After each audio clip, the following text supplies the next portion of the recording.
Just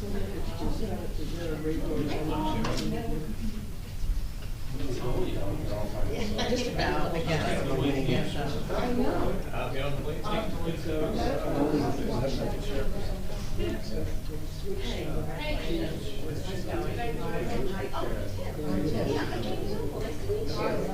So you guys know we're having a session first, because we have to talk about Fisher Raleigh. So it shouldn't be too long, but you're here, so we're, put it on the agenda. Yeah. Okay. I love you want to see today. That sounds good. Awesome. That's okay. I'm not gonna hear anything you don't want to, but. How are you doing? Oh, man. So this is beyond that. Playing a lot now? Tis the season? Yeah, well, yeah. Pavilion on Sunday. Tuesday. Yeah. You guys playing? In a quiet, dark place. Very cool. Awesome. Very cool. All right, we're going here. Counselor, how are you? Good, how are you? Looking dapper.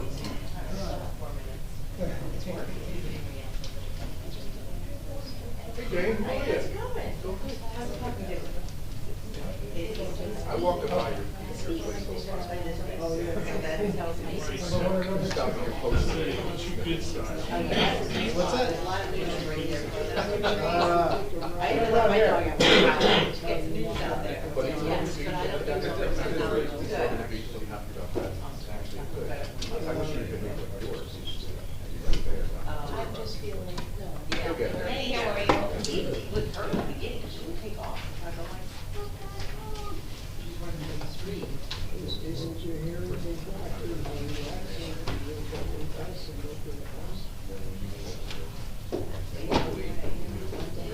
Right in the cars where I'm. Wow, that's scary. Yeah. And that's probably, you know. Yeah, that's fine, you know. Jay, how you doing, Jay? How you doing? You're back from more fun? I'm going to about that. Doing well. Yeah, doing good. Good. I'll see her next week at the Board of Ed. Oh, yeah, that's right. Yeah. Trying to stay warm.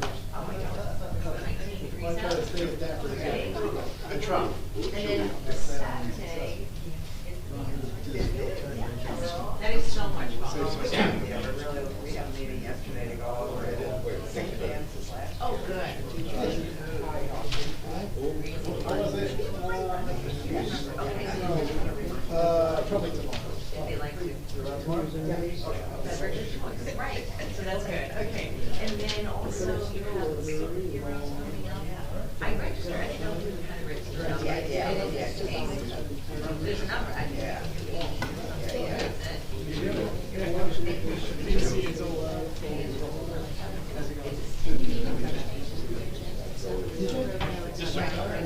Yeah, it's just the one resolution that's 68, and I put in the whole title. You got stories behind it too.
So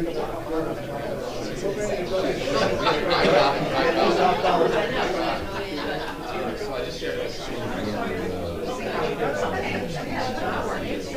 Yes, okay, such a fun night. It is fun.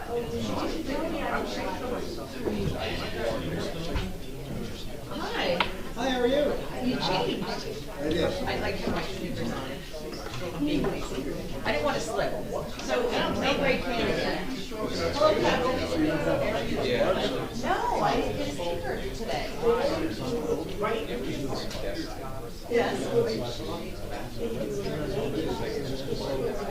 Live travel. So I know it can't. Yes.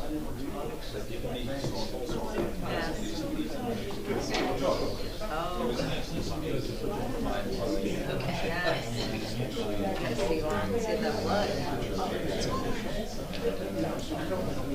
Yeah, you're like, kind of like, sure. Same way. Right. But I wish, and then you take it, like, I was looking at the blood, and Lucy and stuff, I was like, I gotta just. 6:30, so we should probably start. Let's rise for the Pledge of Allegiance, please. I pledge allegiance To the flag of the United States of America and to the republic for which it stands, one nation, under God, indivisible, with liberty and justice for all. I wish to announce that the 48-hour notice required under the Open Public Meetings Act was emailed to the Asbury Park Press, the Coast Star, and the New Coaster on December the 19th of 2024. That a copy has been placed on the bulletin board of the borough office and that a copy has been filed with the municipal clerk. As a courtesy to the public, this meeting may be attended via Zoom. If for any reason the Zoom portion of this meeting fails or is disconnected, the in-person meeting will continue and action can and will be taken provided that there is an in-person quorum. Ms. DeNoble? Here. Ms. Greenblatt? Here.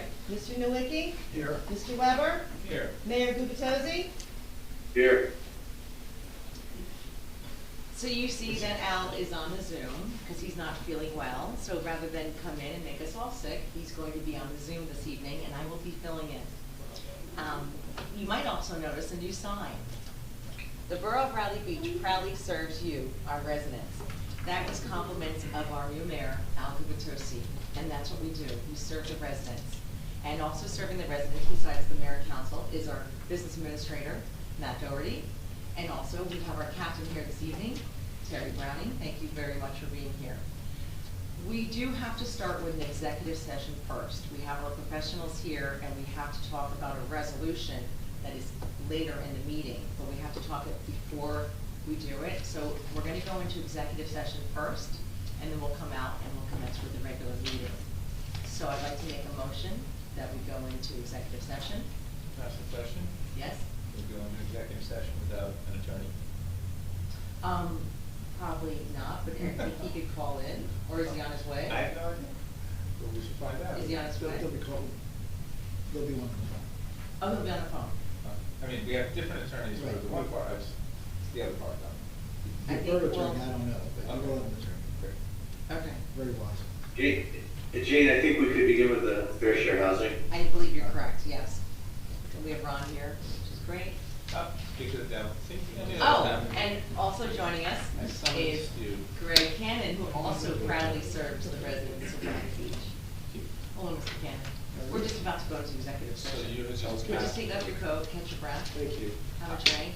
I interrupted the roll call on that, so, sorry. That's okay. Okay, so who's, do I have a second? Second. Ms. DeNoble? Yes. Ms. Greenblatt? Yes. Mr. Nowicki? Yes. Mr. Weber? Yes. Mayor Gubitosi? He's on mute. Al? You're muted out. He's saying, thumbs up. Okay. We're here. All right, good enough for me. Hopefully this will be half an hour, but we'll try and do it as quickly as possible. There's 3 topics to cover, so. I know we have 3 different subjects to cover, so Yeah, hopefully it'll. talk amongst yourselves. Okay.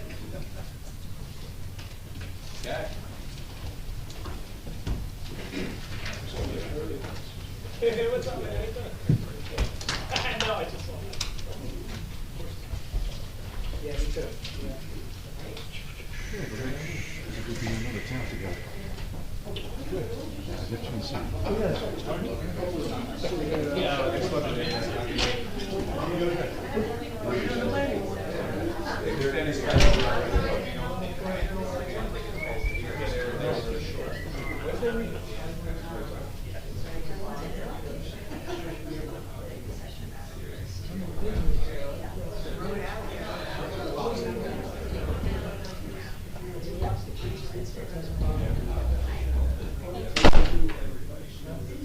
Yes. Oh, sure, let me just do this.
There's more in the, there's more in the queue.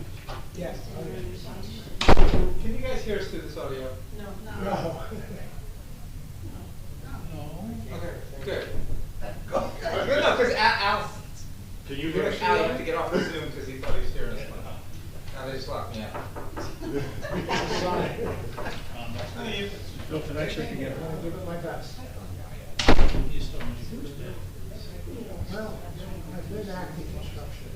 And I have to give a couple of hours for that. So probably the middle of February.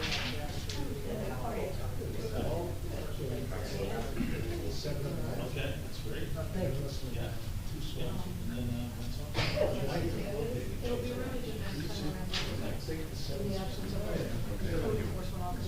two swells.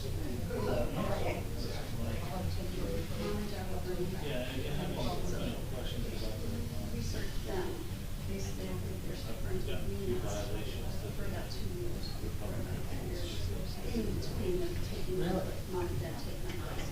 Okay. they were done, they were done because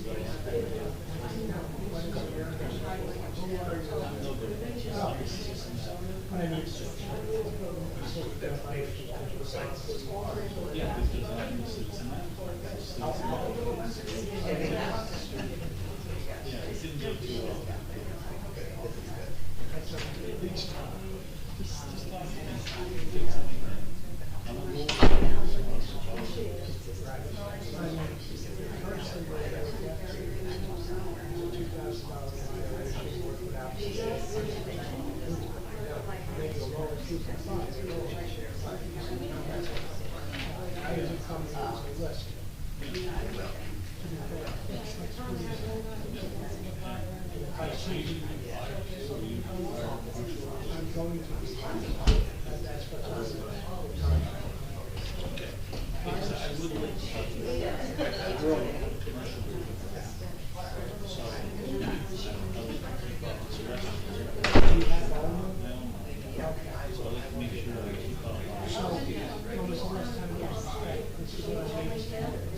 Oh, sure. Let's see, so they just completed their second year.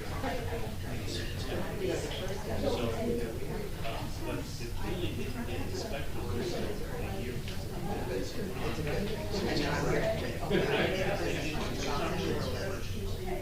And then that runs September. I don't know how it works here. How often do you bill for the fiber?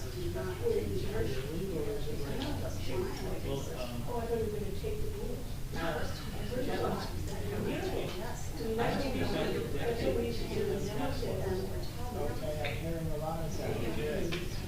So that's what I'm going to change. So I do that on that 5-year state inspection. from my greenhouse. Well, I guess that's an old term now. Your state inspection, your 5-year cyclical. Yeah, another 2 years. This is for a business or? It's a, When was the last time you had a good system?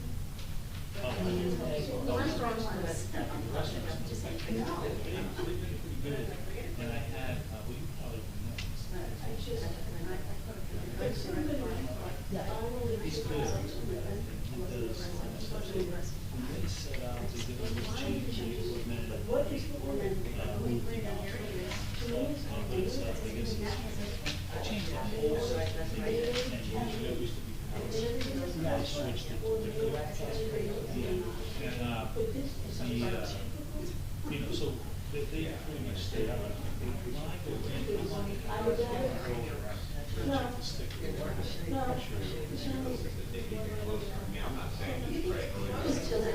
Supposed to be free.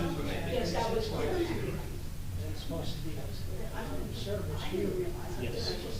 And so it just did a service this year. And it was funny, I got to realize that the little pieces that connect the wire.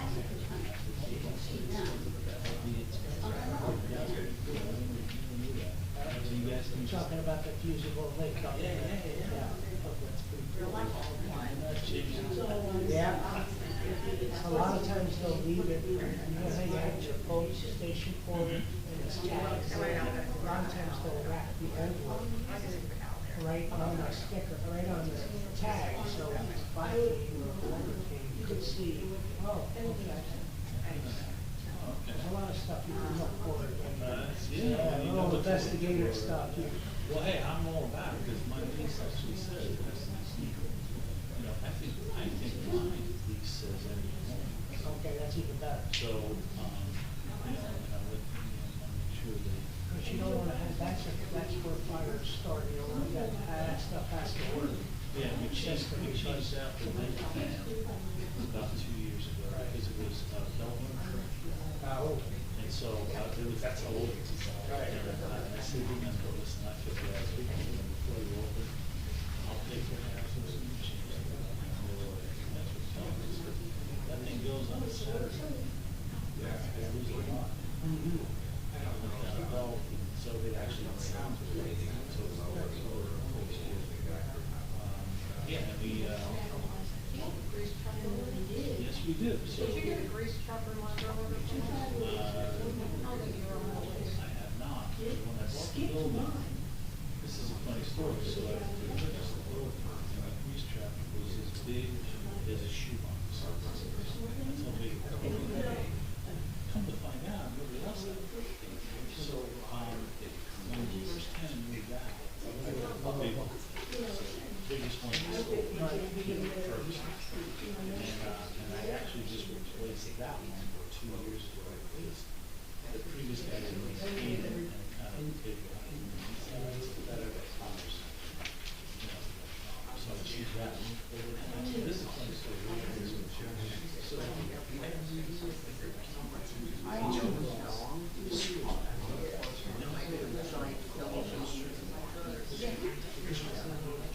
I put in the new rooster.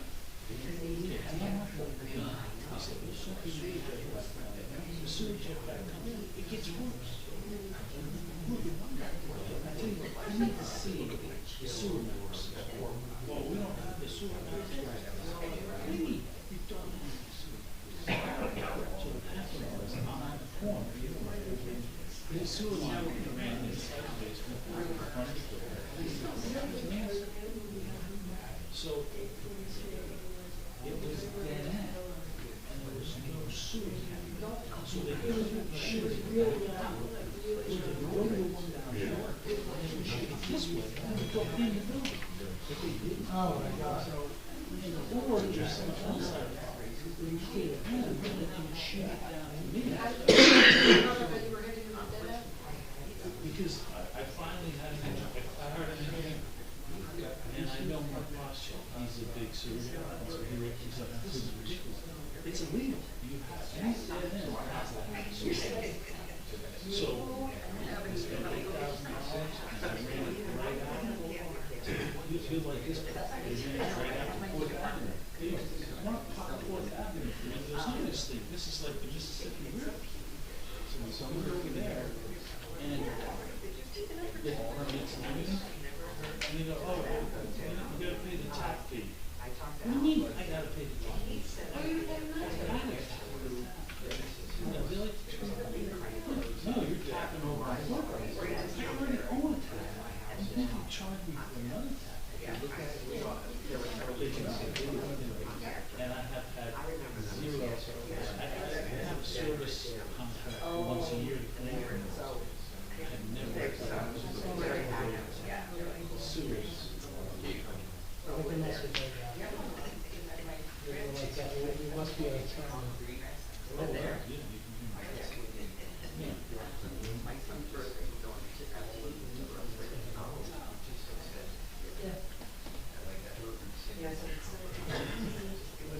So I got a text message from Bob Napoli.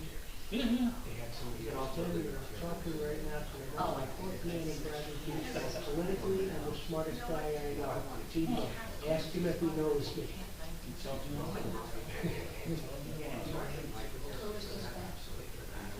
This is the president of the fire company. He's been doing new ones, but what the building is, and he's my relationship. So that's what I we didn't even know in the series. So he's been doing it ever since. He did my retrofit when I went from analog to digital. He's doing a nice job. Oh, good. It's hard to say.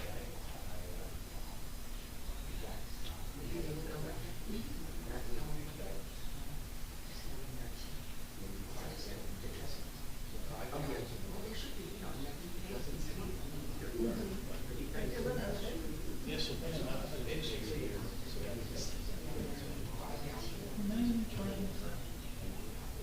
Oh, yes, I can imagine.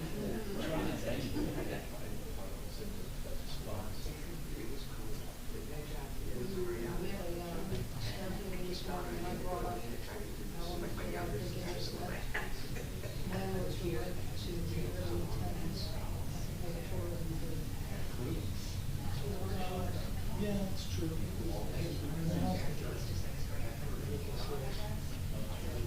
It's all over. It's that right there. I mean, it's right there. This owl is on there. That's pulling out. And so it goes to voice recognition and spins around. So it's probably watching the water. It's funny. Well, that's interesting. I had a it's the way the ordinance is set. The question is, what's the necessary?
Someone described And then,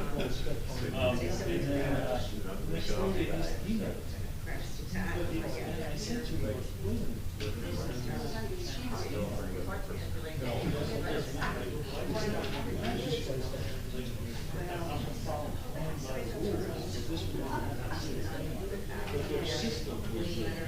So each time that you change temperature, technically, Except that the summer gas, the one that's kind of,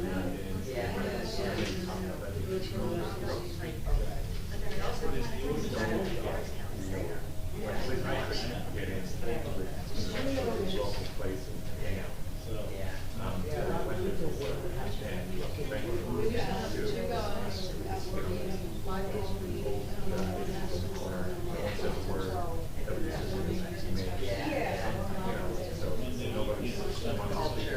well, that's why you have to do that extension. we're expecting summer rentals months ahead. There was a desire to talk. Yeah, anyway.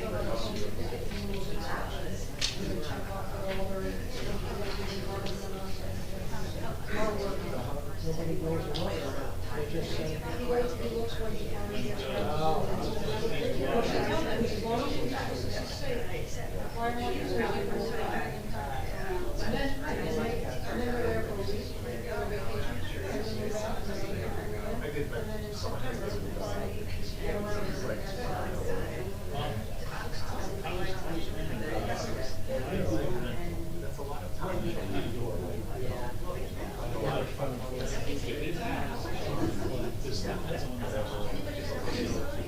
All that together.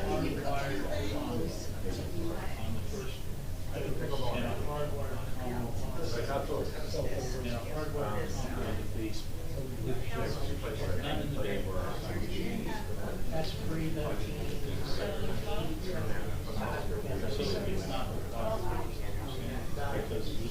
As built. No, this whole just. Now, if you upgraded, you get 25% more. So you like it? Basically, so when it's done, it's Because I did one of the apartments. Yeah. So the board, it was tricky.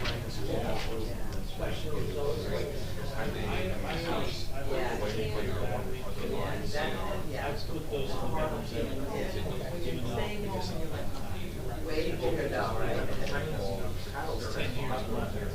outside, and she started to cold with all the layer and two places, one is cheap parking, and then also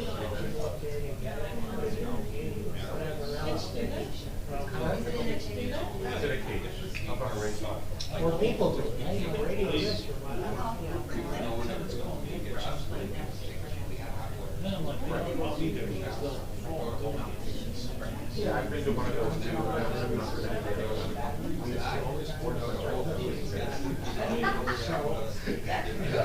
Everything else I'm getting worse. The smoke danger.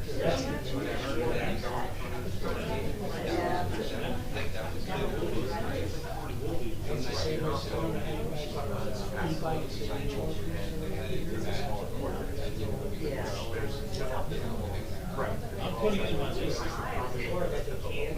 Well, at the base of storage area, which is really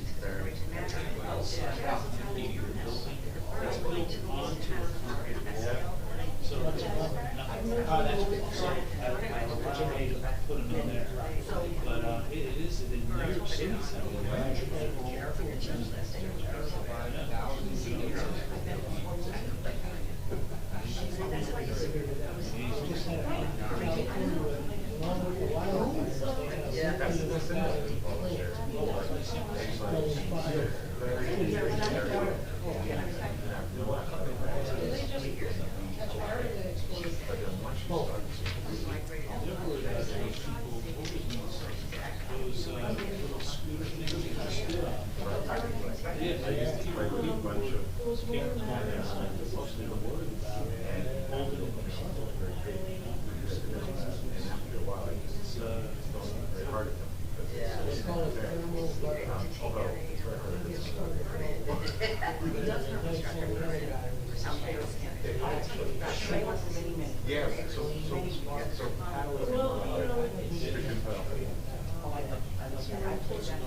Oh, yeah. Turn it back.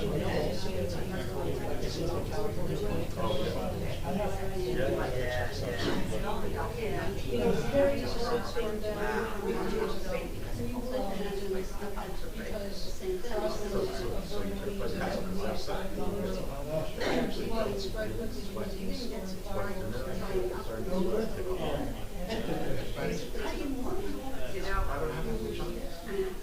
Well, yeah, he's in shorts when it's like 14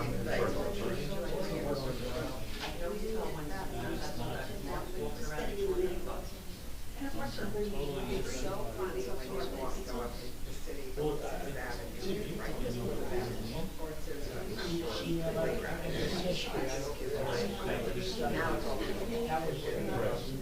it's wild, it's just a different look, you know, the city. Different sound. Yeah, it's a different sound, yeah. They do say that as an issue.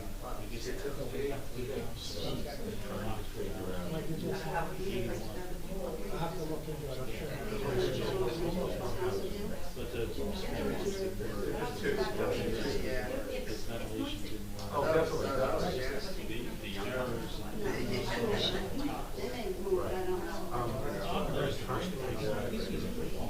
you know you should make it. Another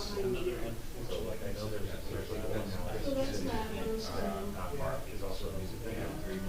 Well, I'm gonna work to make sure that kind of stuff is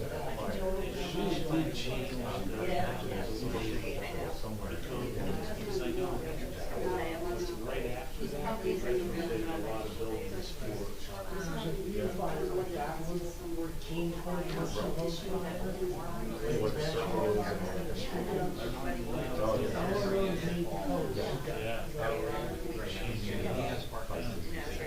pretty much started the fire back then. This new incident controls they use. It's treated, it's not treated with some kind of stuff, but it's not. Like, for example, at Good in a fire, is a fire. I wouldn't go that far, Okay. but it is a good insulator. That's the only way that some of these houses. what was it, there's hours that are music. So like, you hear that all day. Yeah. Good as needed, so. The other thing I worry about that, they make these houses so tight.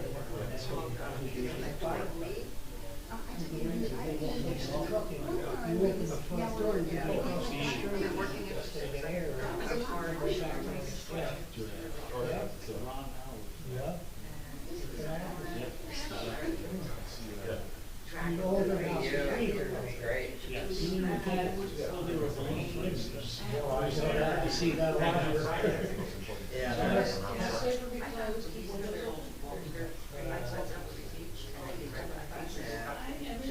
Well, the balloon flames is bad because step there was Well, the they're basement. just saying you have to do for it, but it So still is very. fires start in the basement, we just go right. That's how you fight that fire. First line's to the basement, second fire's to, second line's to the attic, because it's already there. It's just it's a chimney. Yes, I was. Well, that foam is actually good for a fire break if you retrofit the old house. Yeah, I mean, and it's definitely a drain stop. It's got the air from going. So, I don't know if it's going, everything of it. How fast it's the property is on it. Yeah. We're getting all kinds of heat. 2x6 is down to 50 insulation. That's why you gotta do that.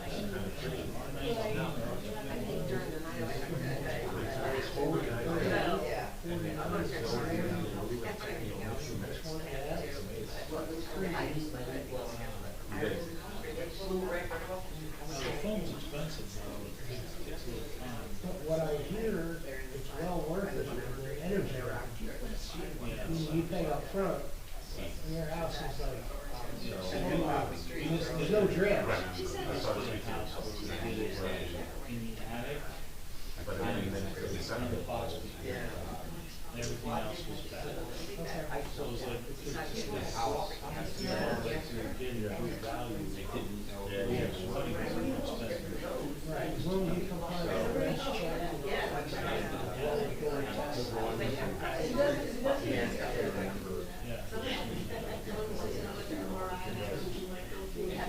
Yeah, I mean, I used to do modules, Yeah. our spec was.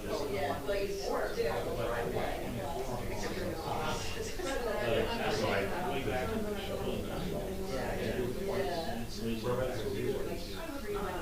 I always did them 6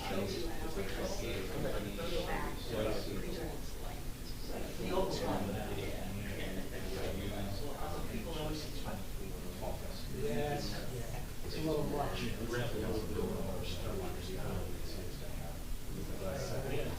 It's good to put, Just keeping up with it, it's the hard part. Every time I think I know it, they change things. Every time. did our whole, because before they switched to the new one. And I brought it in, not him, I brought it We in. had R22. I switch these because of the environment. Oh, yeah. But also, we had a leaking on it. It was like 600. But we were just reminiscing about that. I had to replace mine because they were they replaced the whole unit. Yes, we just upgraded to the 410A. And now the new stuff's coming from Civic. And I never want to buy a car.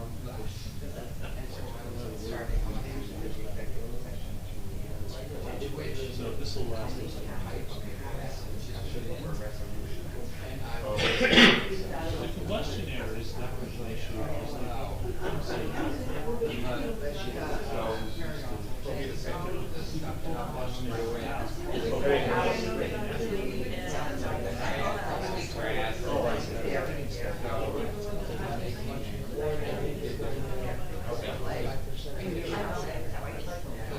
Either way, Jane says, air in, air out. One bed with this. Yeah, it's an in and out. Yeah. That's pretty cool. It's good technology. Came along with the on-demand. Yeah.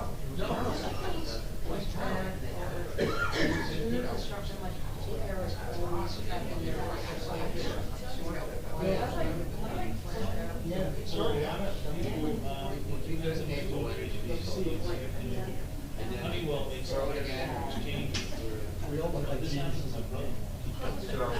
Because he was white smoke. Sorry, I was waiting for you to have like a break in the conversation before I interrupted. But I had my comment.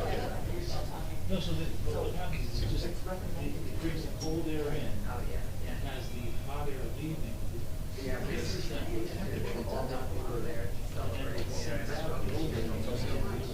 Maybe that's gonna happen now. Oh, okay.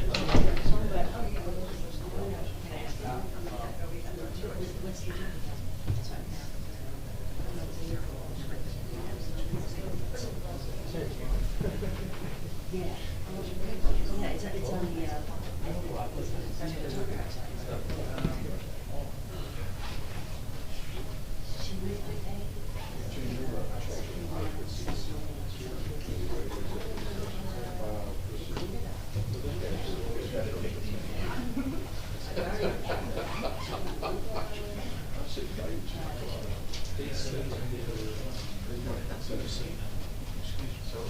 Thanks, man.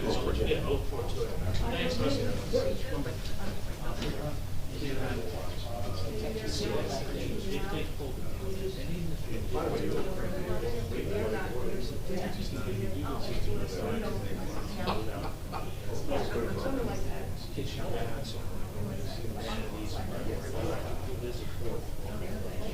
So, yeah, they was acting in the buildings together, so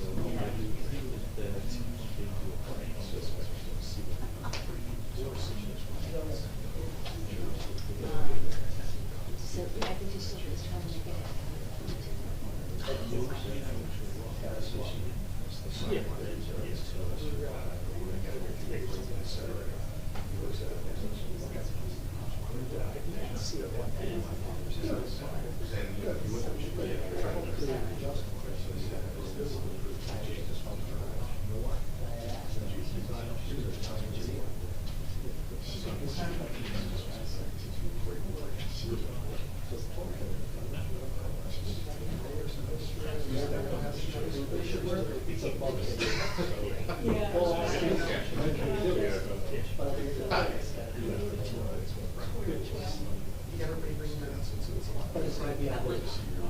The ones I had one class to do, they were all secret. They got their hands in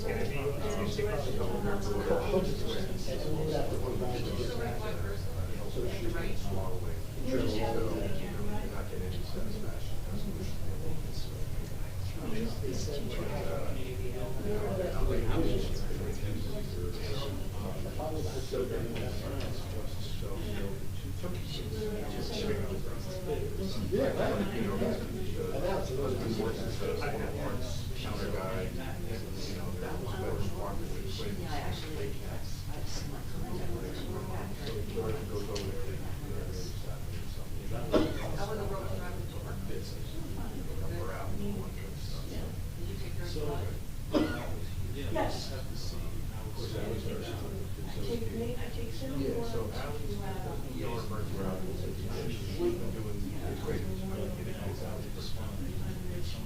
when it's bad, then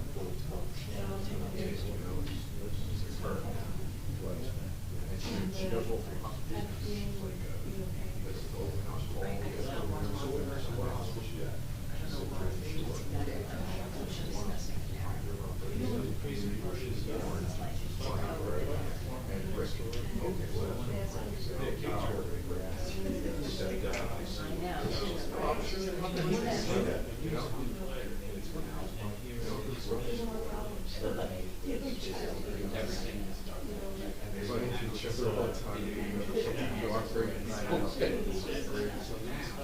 But it's burning around.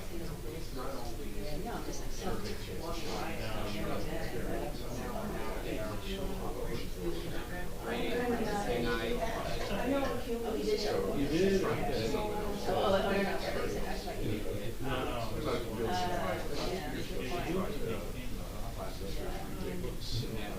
She stops over like for one black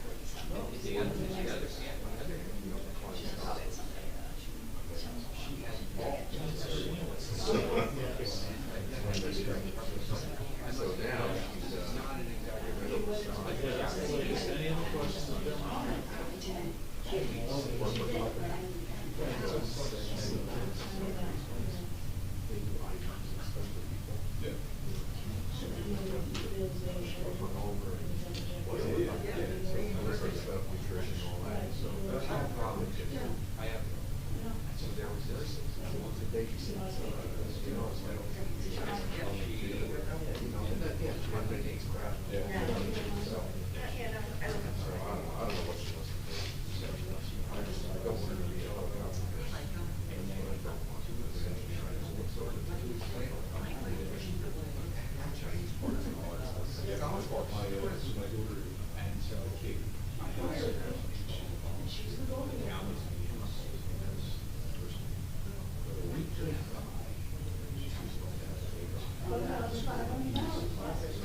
you tell me what it is?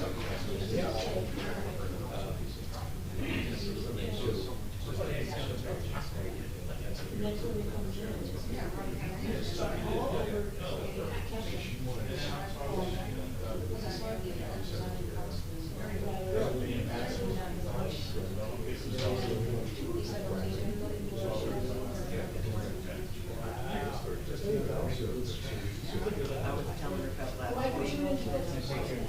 Or Julie served on the charter of New York City.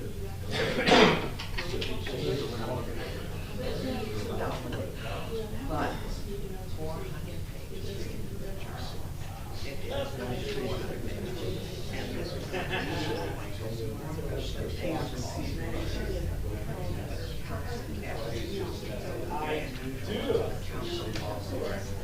and I was appointed by the mayor, so I was like, the mayor doesn't their institutions are not, but it was hours of time. Hours. I mean, basically, I was telling her, Mr. Lower, but I made it was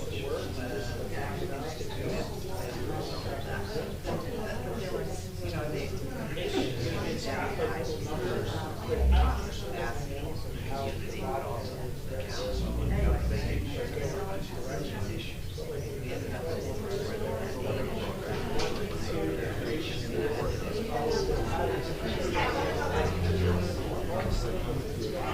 yeah, it was quite the experience, I'll tell you that one.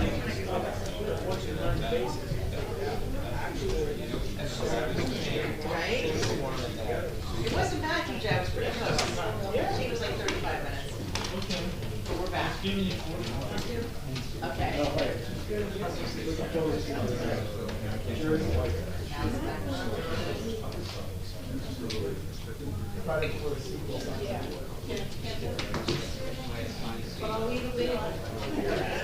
I'm sure you'll come up with something. All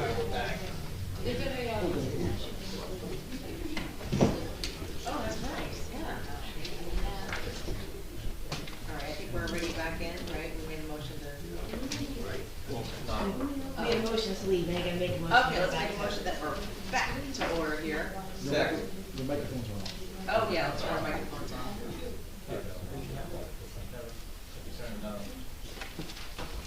Just make sure your red light's on. Yeah, Just red lights. Hold turn the, Just hold it down, but, yeah. there you go. Yep. Shannon, there you go, okay. Okay. John, second? Mr. Noble? Yes. Ms. Greenblatt? Yes. Mr. Nowicki? Yes. Mr. Weber? Yes. Mayor Gubitosi? Yes. Okay. Next on the agenda, we have presentations on bids, and we have a new interim CFO. His name is John Barrett. That's me. Hey. Would you like me to present? Sure, come on up. No round of applause, I noticed We're that. clapping already. And that's really why. Please hold your applause to the end. I gave Jim Fredericks $10 for this, so it's all right. Well, good evening, everyone. My name is John Barrett. I am the owner of PM Consultants, and I've taken on the job of being your new interim CFO. When I met with the mayor, and in fact the administrator, I told him very simply that I am here to help. Ideally, it would be great to have a full-time CFO. I plan on working along with the administrator and the team here to make sure that the records are in great shape, and that I will be available to you. I'd be happy to give my cell phone number to you now, but of course Jim doesn't have it. I don't want him calling me on a regular basis. He's a good guy. I was surprised seeing him tonight, so it was nice. I pledge to you, I don't know where things have been in the past, but this is a new day. I don't have a dog in this hunt. 2 and 2 is going to equal 4, no matter who asks the question. And whether it's being present for you for any kind of answer or questions that you might have along the budget process, my goal is to be as absolutely transparent with finances, working with your new administrator. The team here is great. You have a lot of good players that are working here. I started out as an auditor many years ago when my wife and I started our family. My oldest is 27. I have 3 daughters, 24 and 25. In my private life, I'm a deacon over at St. Martha's Roman Catholic Church in Point Pleasant. I think a lot of what I try to do is just basically make sure that you can trust the numbers, you can trust, obviously, the message, and there's really nothing to hide. So as we move forward, if there's any questions you have, there's no stupid question. My dad was an attorney, my mother was a teacher. There was never a stupid question at the dining room table. Not a lot of people are trained in municipal finance. I'm 55, and doing this since I was 27. So I kind of know what's going on. I also consulted a number of different towns and counties across the state. So I will bring whatever background I can to make Bradley Beach great. Bring their, your reputation. I follow you in the Coast Star. I hope not to follow you in the Coast Star because they might call my name out. Is Mr. Kieran here today? Is he our reporter? But he also covers Spring Lake Heights on occasion. So do you guys have any questions for me? Anybody, any questions? Okay then, no, Ed's right there. It's a pleasure meeting you. Thank you very much. Jim?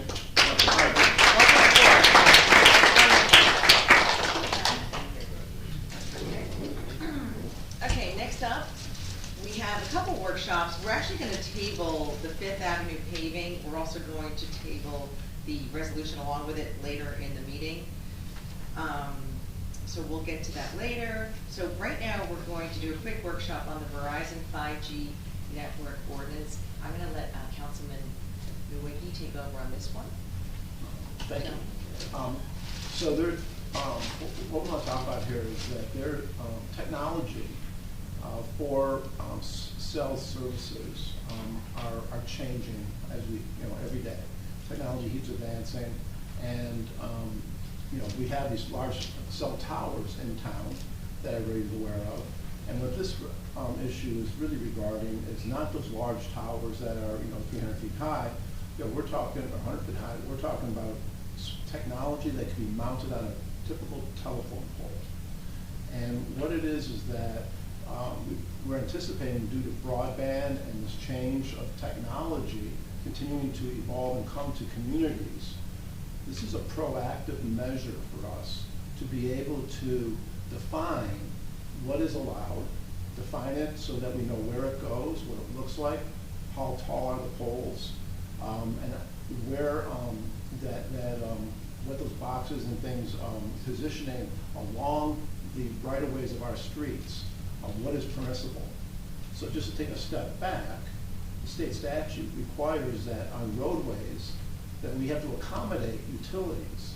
And the utility would include, your electric, your water, your sewer, as well as your cable service and cellular services. So no matter what we do or say, the utilities are allowed to come and put their technology in our streets, along our right-of-ways within our streets. So what this does is proactively defines exactly what the definitions of various components are, the poles, how tall they are, where they can be positioned. And the one very interesting thing that we've included here that we basically have taken and replicated what Spring Lake has done is be able to define our beach resource as a special resource. That basically, due to the environmental nature of that, the aesthetics of the beach, Ocean Avenue, that we are restricting within a certain distance of over 150 feet away from that beach resource and CAFRA limits, that the cellular services, these micro, small cellular services, would not be permitted to be able to be installed along a corridor like Ocean Avenue. So that's basically what this ordinance is about, is to define it proactively, protect our natural resource. The one thing that's not in here that I would like to add to it is that we have other natural resources that I think are of high value that should be considered into this resolution, into this ordinance, specifically the lakes, Sylvan Lake and Fletcher Lake, but specifically along the corridors of Lake Terrace and Bradley Avenues, so that we're not going to all of a sudden see a utility wanting to put poles along the lake in either case. So that needs to be added to this to be able to protect those natural resources. And so that's basically what this is about and what we can do to basically enhance it to protect and preserve our beautified natural resources in Bradley Beach. So you're suggesting we add Bradley Boulevard and Lake Terrace? Yes, and go from Main Street all the way to Evergreen and Ocean Avenue, because they intersect just prior to, and Lake Terrace along the corridor of the lake. We could define those streets of where that would begin, Ocean Avenue, and then terminate its own place into town. You getting all this, Mr. Cannon? Yeah, so on page 9, says no poles, cabinets, or similar facilities may be placed within 150 feet of the beach, any dunes, mean high water line, for Ocean Avenue. I mean, I'm thinking that you could just add the lake, 150 feet of the lakes, right? Well, Or is that too far? it's the corridors along the lakes, so it's Bradley and Lake Terrace, Bradley Avenue and Lake Terrace.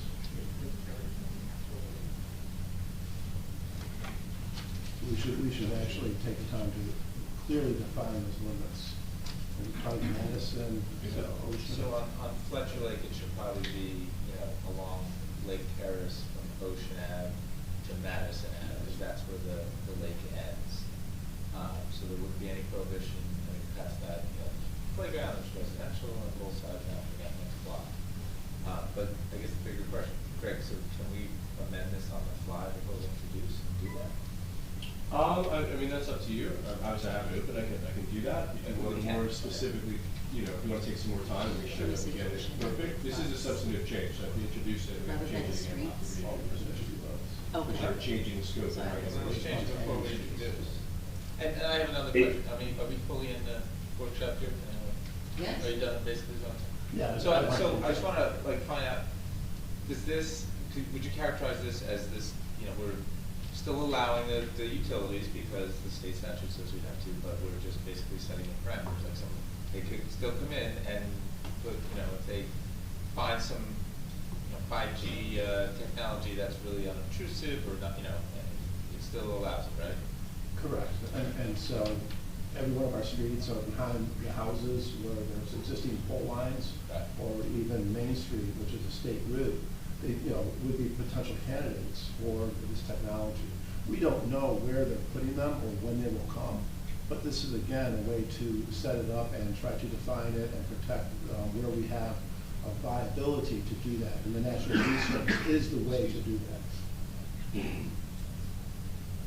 Hey guys, just a couple quick comments too.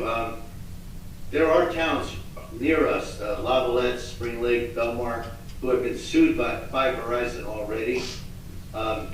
As I was mayor-elect status, I had not yet been sworn in. One of the mayors reached out to me and said, this should be one of your highest priorities, get this ordinance on the books. So, and as you just said, it's largely, John, it's largely trying to define aesthetic features as opposed to trying to argue against the technology itself.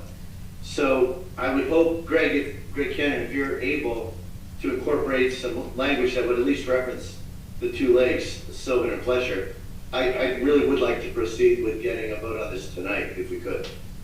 Okay. Let me work on the language for that while you do the other workshop, and then we'll go over it when it comes up for introduction. The other workshop. You're gonna have to create this, yeah. Type faster, Greg. Yeah, Okay. type faster. Sorry. We'll talk slowly. I'll work on it. Okay. Anybody else have any questions about this? Right, anybody else up here? Right, we're good. Okay, Brandon. Want me to come to the mic? Sure, come on up. Just say your name and address. Hi, Ray Castellano, 604 Bradley Boulevard. So I have a couple questions.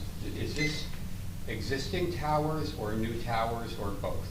They're not, I wouldn't refer to them as towers. Poles. Poles, because they are basically limited to a standard pole. height. Existing poles or new poles or both? Both. Okay. So I don't understand, and I know about the lawsuits in Belmar. According to what I'm reading here, the typical transmission signal of a 5G tower can be a few hundred meters to a few kilometers. So I don't think 150 feet does anything from the high water mark, you're still gonna be really near Main Street or near Ocean Avenue, you're still going to see it. I don't know why it has to be that close to the beach to reach anyone on the beach, if you get what I'm saying. It should, a couple of blocks in, and you're still gonna have transmission from wherever you put it, all the way to the beach. So I don't know why it has to be that close. Right, well, I think if you look at the distance, that would basically put you to where you would have to be a block in, or, you know, behind the homes. There is no location that basically would prevent you from putting anything on Ocean Avenue, the 150-foot corridor. So I think the rationale here is the dimension sets it so that there is no viable right-of-way then to place the poles on. On the avenues, on the main, streets that are east-west, they could. Right. And encroach towards, but they would have to stay 150 feet away from that beach resource at a minimum. So it basically, and it's not necessarily about the signal. We don't know where they're going to look to place these or how they're going to do that technology, how they're going to apply it.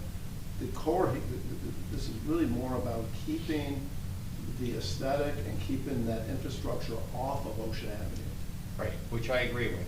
I'm just saying that I think they could still get the signal they need to travel from where they put the pole all the way to the beach if they go from the second or third block in along the east-west streets.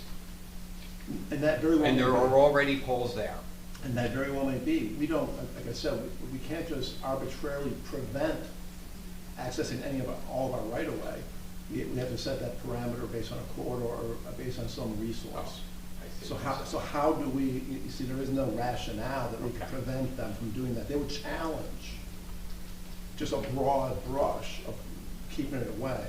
We have to do it so that it's meticulously defined strategically so that we keep that resource of Ocean Avenue as well as the ecological aspect of the lakes. Right, well, I get what you're saying. The only thing I would add then is 150 feet to me is not enough. I would make it 800 feet.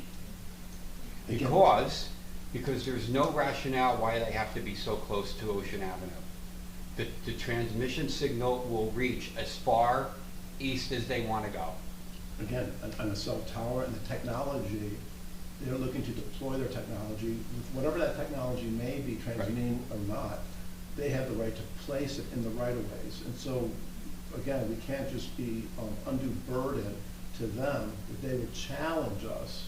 We, again, want to do it based on CAFRA, based on the permitting process, based on the resource and the value of that resource, not to be degraded by that corridor being accommodating poles and other infrastructure. So that's the rationale. Thank you. Thank you. Mr. Sharp? Yes. Thank you, Peter Sharp, 301 Second Avenue. Mr. Nowicki, welcome to the front of the room. Thank you. Your comments have engendered some questions, but I guess from your answer to this gentleman's comments, it sounds like it's still early days, and there's not a lot of answers yet. So hopefully, as we go through this, you'll keep us posted on the number of units, location of units, and I guess cabling, if there is to be cabling. That seems to be a lot of people get upset about excess cabling. Cabling was handled in other technologies here in town, so it'd be good to keep an eye on that. And I understand this technology is probably lower power than your high tower 5G transmission. So they're probably looking to put in a little mesh system at various points in the town. So that's why they need, I guess, the 150 feet. But I'm wondering if we can't put 150 feet within the beach, which is where all the users are going to be on a summer day. We'd also like to keep an eye on whether Beach Avenue is going to get slammed with just row after row of these stations pointing east to pick that up. So anyhow, look forward to your future comments on this topic. Interesting.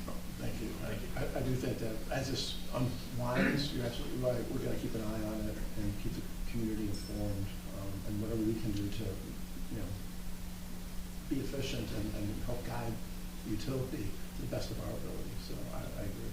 Well, there's no specific proposal from a utility right now. This is all, like I said, preemptive, but because it has happened in other towns, but it's really proven, so. Okay.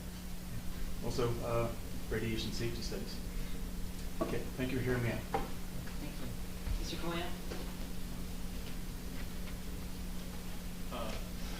Steve Cohen, 612 Third Avenue. I want to thank the council for taking this step. You know, we've ridden through Belmar and seen all the signs. It's not fun. But I love this special resource area, and including the lakes is great because, you know, our view shed needs to be protected, especially when we don't know what the technology is going to look like or how many there's going to be. You know, these corridors are very important, and it relates to value of the properties too. But also, we did have a miserable experience, and I know maybe not everybody was here, the 200 block of Evergreen Avenue with the Altice box, where we were told, oh, it's not going to be there, it doesn't have to be there, and then all of a sudden, there's this big Altice box with yellow bollies, and then they put plants around it, and the neighbors were not really notified. They thought they were going to be notified. They thought they had rights. It turns out they didn't. So if we could be more proactive on this ahead of the technology, that'd be great. Thank you all for working on it. Thank you. Anybody else? Mr. Frederick? Jim Frederick, 704 So, Paul, when we talk about aesthetics, is it more cosmetic? I mean, can we negotiate what these things look like eventually? You know, some of the towers now look like, you know, up the parkway, they look like trees, you know, just so where that. I believe that there is will be those opportunities, but again, with no proposal or not knowing who's coming to town with what, you know, Verizon, those things continue to change, but that would be something that we would engage the utility on when they were to come into town. And we would definitely want to see if there was an opportunity to do something to disguise, if you could, or make it more appealing in some form or fashion. Thank you. Okay, anybody else? Well, thank you. That was really informative. All right. We're Can I gonna- finish the language of it before we move on? Sure. Want me to read it to you? Yes. All right, so we have the no poles, cabins, or similar facilities may be placed within 150 feet of the beach that I read to you earlier. Added a new paragraph. It says, no poles, cabinets, or similar facilities may be placed upon or along the parklands or public right-of-way surrounding Sylvan Lake, including but not limited to Evergreen Avenue and Bradley Boulevard from Ocean Avenue to Main Street. Nor may any poles, cabinets, or similar facilities be placed upon or along the parklands or public ROW surrounding Fletcher Lake, including but not limited to Lake Terrace from Ocean Avenue to Madison Avenue. And I don't think the other roads are in our town. The lake, the roads on the other side of the lake are not ours, right? Correct. They're in Correct. Avon and, We're gonna okay. Okay, so that's the full extent of what we can do around the lakes then. I think what we'll do is take that back to the state commissions and have them push it back through the adjacent, you know, our partner towns. Okay, cool. That sounds great. All right, so I have this ready for introduction with that change, Councilman. Thank you. You're welcome. Thank you. All right. Erica, take it away. Okay. Well, next you have approval of minutes. Yes. I would like to make a motion to approve the January 7th. Oh, I guess I have to do that first. You don't I'm have sorry. to. I can I was do gonna it. let I can't Erica do do that, it, but that's sorry. okay. Go ahead, you can make a motion, go ahead. Approve the minutes of the January 7th, 2025 council business meeting. Thank you. Is there a second? Second. Mr. Noble? I will vote yes. Ms. Greenblatt? Yes. Mr. Nowicki? Yes. Mr. Weber? Yes. Mayor Gubitosi? Yes. Okay, we're gonna open this up now for public comments and questions pertaining to the agenda items only. I just wanna let you know that we will have public comment on the ordinances that we are adopting, 2025-1 through 4, so you can hold your questions if you do have any on those later. So do we have any questions or comments on agenda items only? I do, okay, Mia?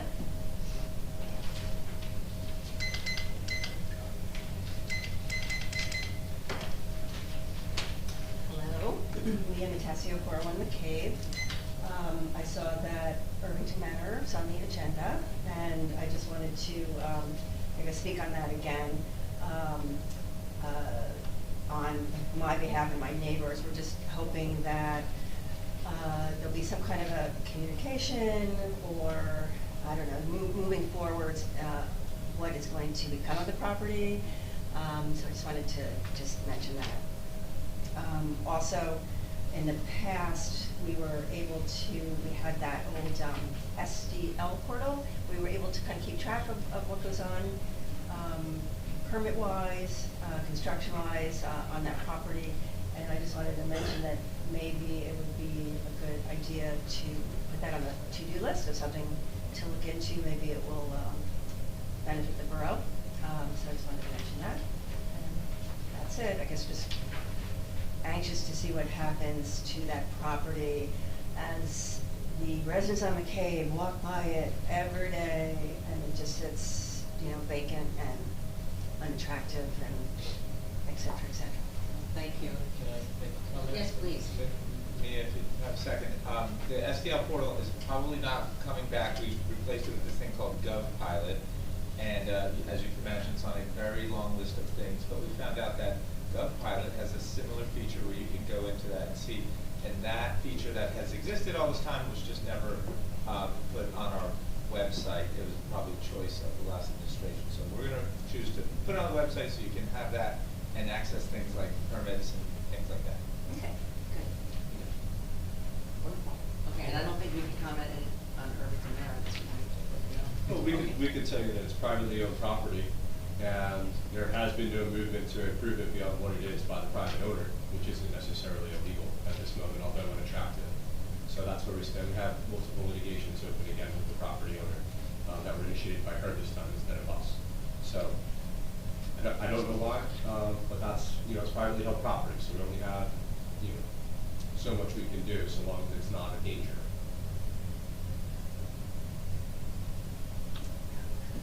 Okay. Beth, yes? All right. As always, give me a minute here. Take your time.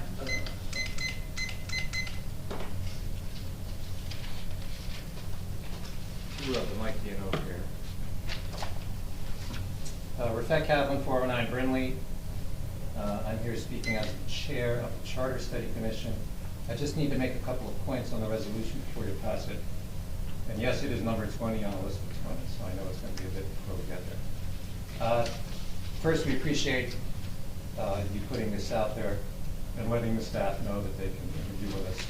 But just a couple of points on it. First, as far as the commission presenting names to the DA on people to interview, we're fine with that. I spoke to the DA this afternoon, but we realize also that we have an already outdated list, right? There are new people in new positions. So we would like a current list, a new list to us, and then we'll present more names. But you'll have some names for tomorrow, and we can interview people as early as next week. We have a meeting coming up on Monday, and after that we're going to be ready to go. Second, related to the point and the language of it, on the location of the interviews, it specifies that they have to be here in Borough Hall, but we have already heard from some staffers who prefer their interviews be elsewhere. We'll interview people wherever, here, across the street, in their homes, whatever. That's fine. So we just ask that you allow some flexibility there and allow the interviews to take place, at the request of the staffers. But we can make the default location where that's fine by us. And that's really it.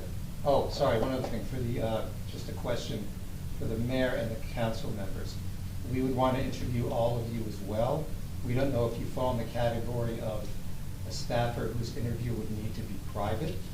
In some of the other jurisdictions where this has been done, the elected officials spoke publicly. You're welcome to do that at one of the meetings, or if you want to go private, we can do it that way as well. That's a question for us to figure out as we go. Thank you. Thanks. And thank you for all the work you guys have been doing already. It's great. Okay, onward, ordinances. We have to introduce a few ordinances here. We're going to start with ordinance 2025-5, an ordinance amending Chapter 115, Animals, of the Borough's Revised General Ordinances to increase the annual dog license fee for the first time since 1987. I'm going to make a motion to approve 2025-5. Second. Mr. Noble? Yes. Ms. Greenblatt? Yes. Mr. Nowicki? Yes. Mr. Weber? Yes, but I have to make a comment. I put this on a list, like I said, it's a very long list to the new mayor, and you know, I had a dog for 15 years, and I know that the fee never changed. I thought, well, that's kind of weird that the fee never changed. I never would have imagined that the fee hadn't changed for 20 years prior to that. And here it is. I mean, already. So this is more evidence, like your government is working much better, and we're going to change these fees. And this is one of many fees, but anyway, so I already voted yes. Thank you. Mayor Gubitosi? Yes. Erica, I had to apologize. I did not see a hand up for Oh. Mary Ann Spillman. Okay. We go back to the public comment. It's okay. Mary Ann, I apologize. I did not see your hand up there. I didn't see it Do you have a either. question or comment about the agenda?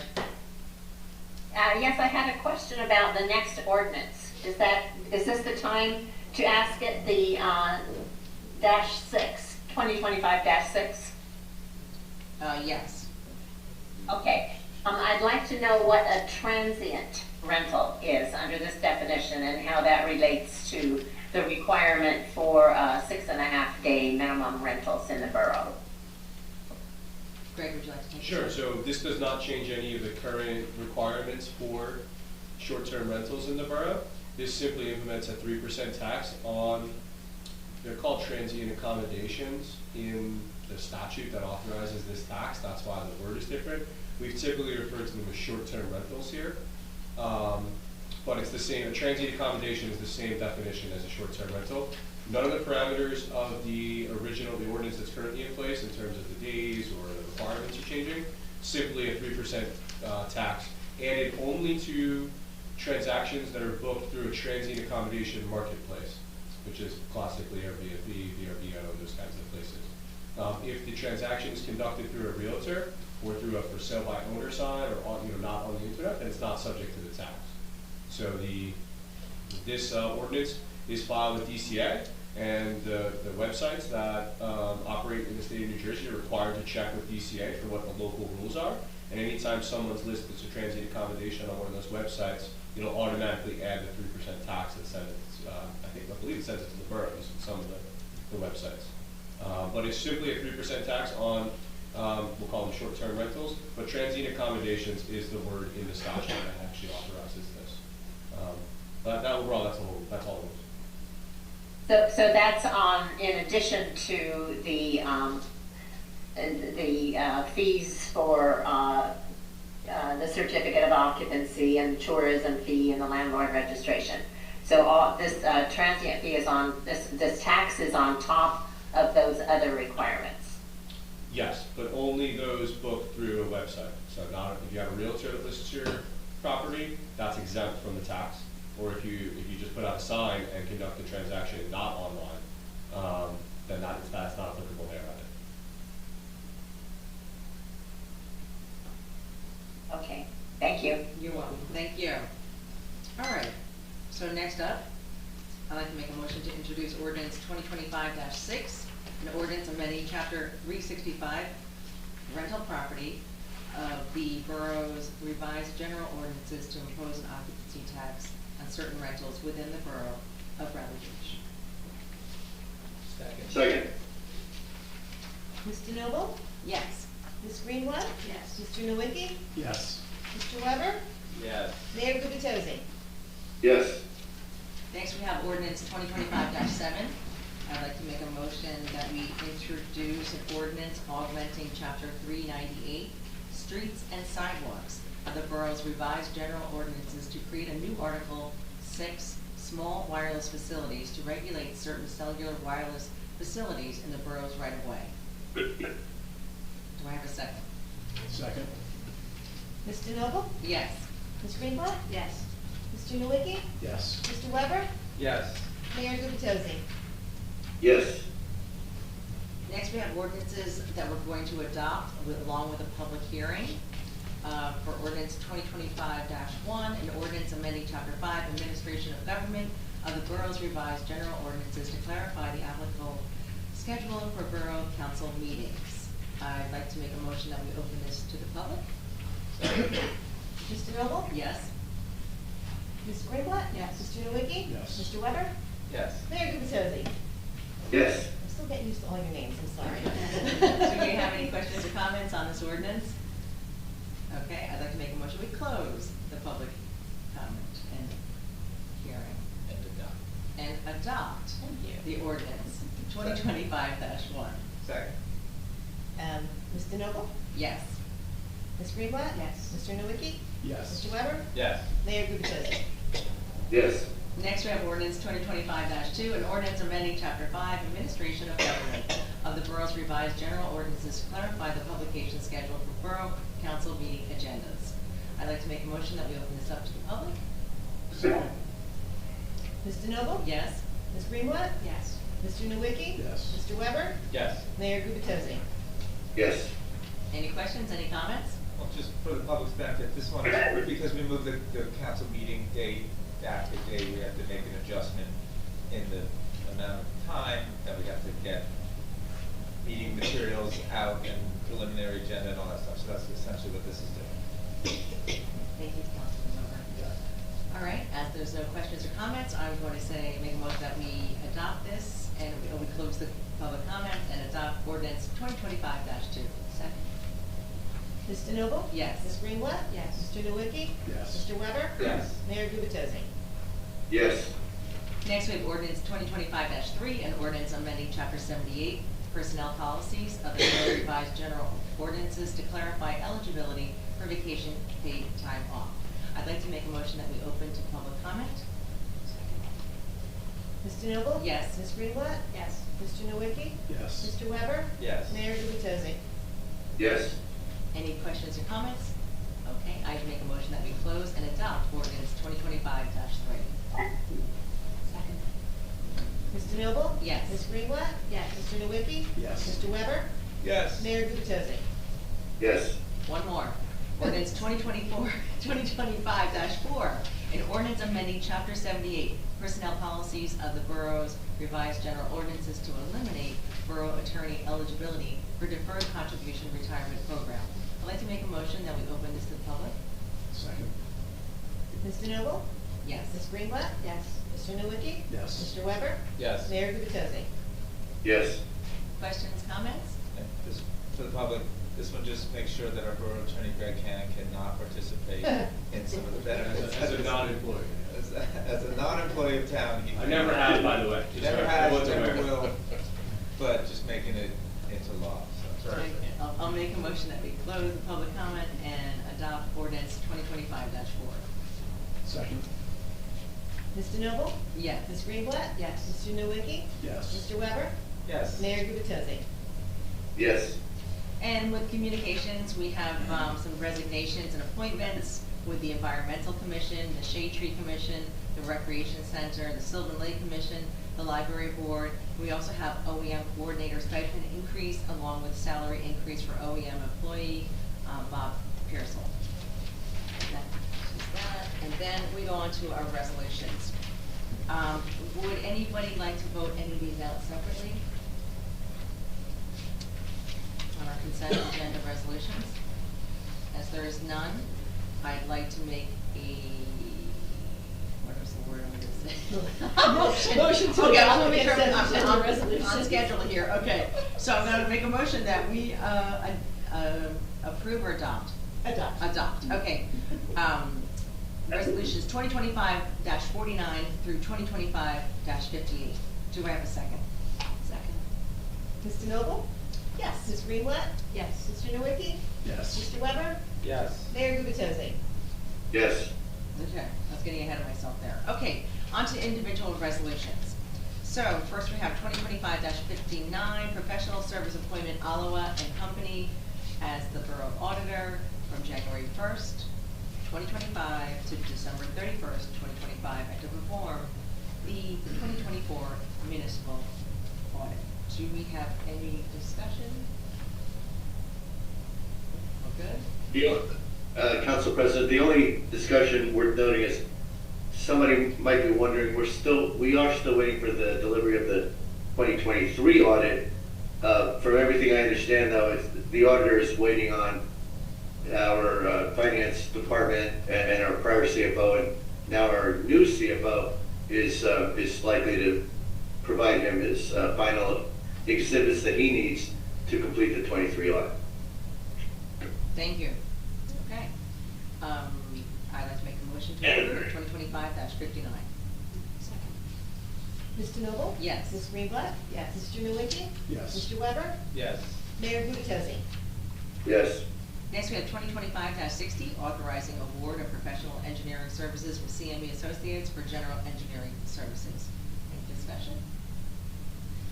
I would just say, this is basically the general engagement for services as needed basis, not very specific for a project, but if there's something that's needed that needs to be done and called on to CME, that we have the ability to do that, not have to go through a resolution process. So.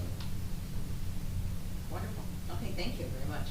I'd like to make a motion, we approve 2025-60. Second. Mr. Noble? Yes. Ms. Greenblatt? Yes. Mr. Nowicki? Yes. Mr. Weber? Yes. Mayor Gubatosi? Yes. Next, we have 2025-61, approval to apply for a grant from the New Jersey Department of Community Affairs for approximately $100,000 for improvements to the Bradley Beach Park. If I can ask a question. Certainly. I'd asked a question and I didn't get a chance to see if there was an answer. We're talking about the beachfront, correct? Yes. Okay.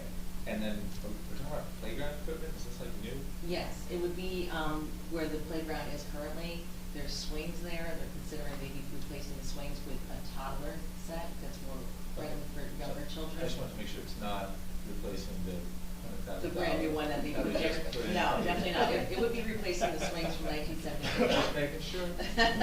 I don't go on these playgrounds anymore, so I gotta make sure. Yes, and it's not a matching grant. This would be. This is just to apply to the state for the. Yes, anyway, this is, but I wanted to yes, get yeah. that. Thank you. Anybody else? Okay, I'd like to make a motion to approve 2025-61. Second. Mr. Noble? Yes. Ms. Greenblatt? Yes. Mr. Nowicki? Yes. Mr. Weber? Yes. Mayor Gubatosi? Yes.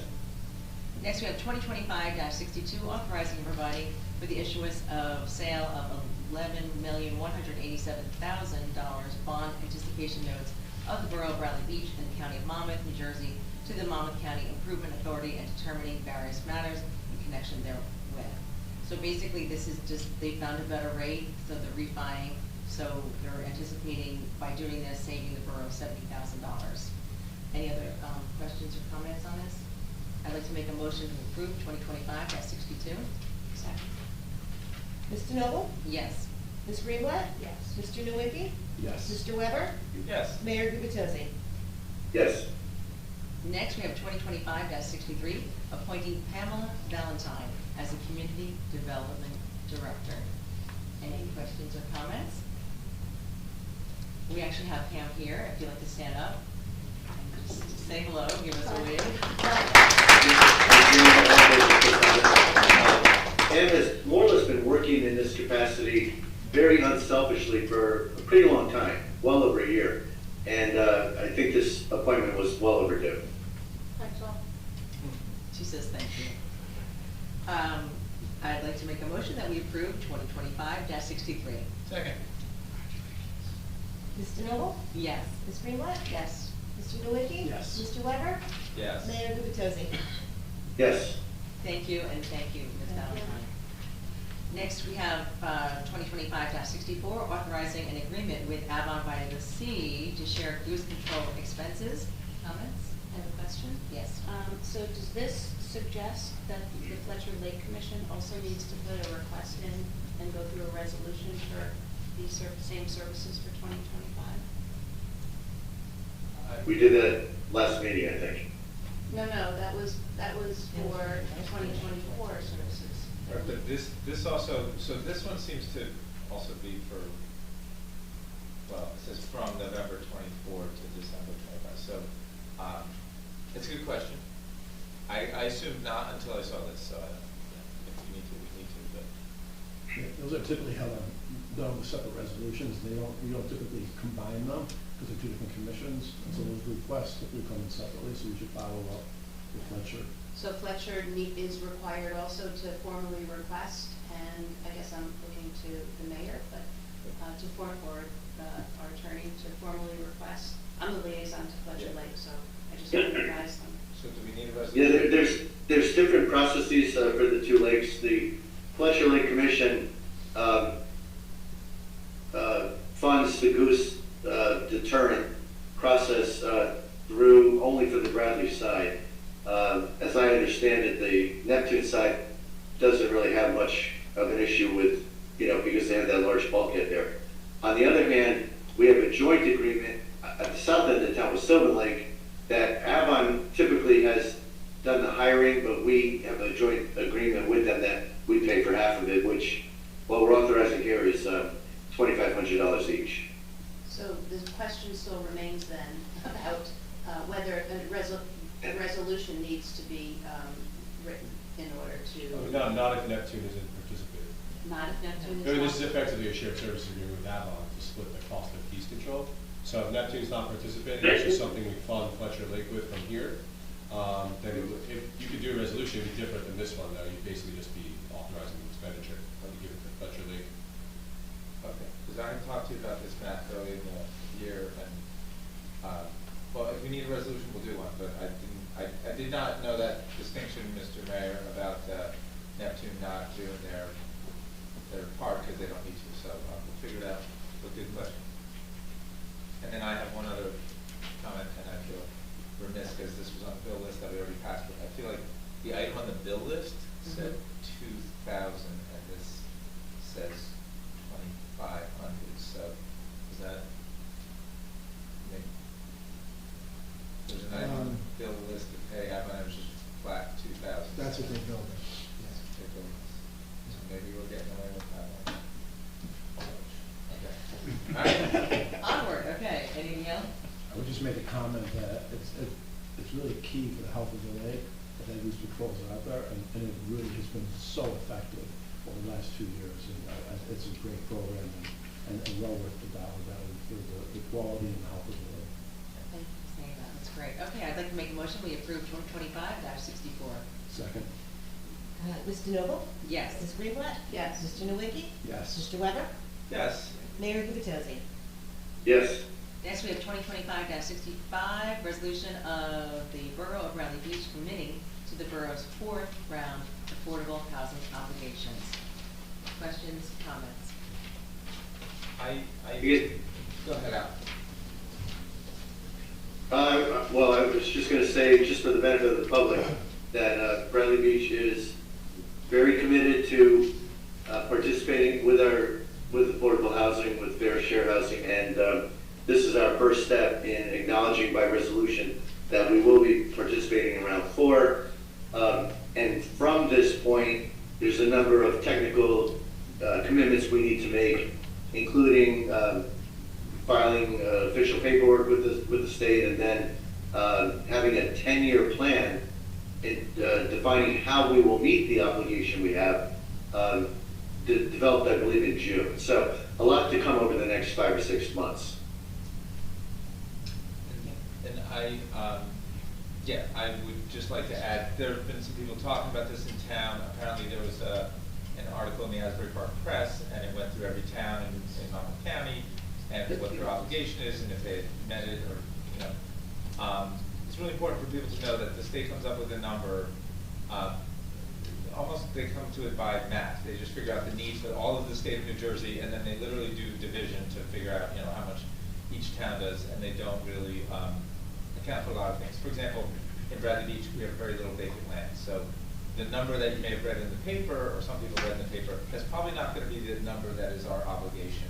We're going to meet our obligation number, whatever it is, but when you look at the fact that there's no empty developable land in Bradley Beach, it's called the vacant land adjustment, and that actually brings our number down a lot. There's some other things, people should know. We put an affordable housing ordinance on the books back in 2017, and there's some question as to why some big developments in town did not give us affordable units after that, but essentially we're chasing that down, and we're going to get credit for those units, so just so you know. I just have a question. So, at what point in this process, are we safeguarded from builder's remedy? Once we're back in, at what point? Greg? Upon adoption of the resolution today Okay. and filing of the declaratory judgment action in 48 hours. Wonderful. Okay, I'd like to make a motion that we approve 2025-65. Second. Mrs. Noble? Yes. Ms. Greenblatt? Yes. Mr. Nowicki? Yes. Mr. Weber? Yes. Mayor Gubitosi? Yes. Next, we have 2025-66, appointing a full-time construction official, Tim Murray, for the borough of Bradley Beach. Tim, there's Tim Murray. Any comments? Yeah, I would like to add that DCA requires a town to have a full-time construction official, and we've not had that here in Bradley Beach, and so this is a big move. And having recently gone through construction, it went very smoothly, but it's great to have an individual who's accountable and is going to do this for us, so thank you. Anybody else? Wonderful. I'd like to make a motion that we approve 2025-66. Second. Mr. Noble? Yes. Ms. Greenblatt? Yes. Mr. Nowicki? Yes. Mr. Weber? Yes. Mayor Gubitosi? Yes. Thank you, and thank you, Tim, for being here, and we wish you the best of luck. And thank you for serving the residents of Bradley Beach, we appreciate that. I'd like to make a motion that we're going to table the next one, which is 2025-67 Fifth Avenue paving. Do I have a second that we table this second ordinance?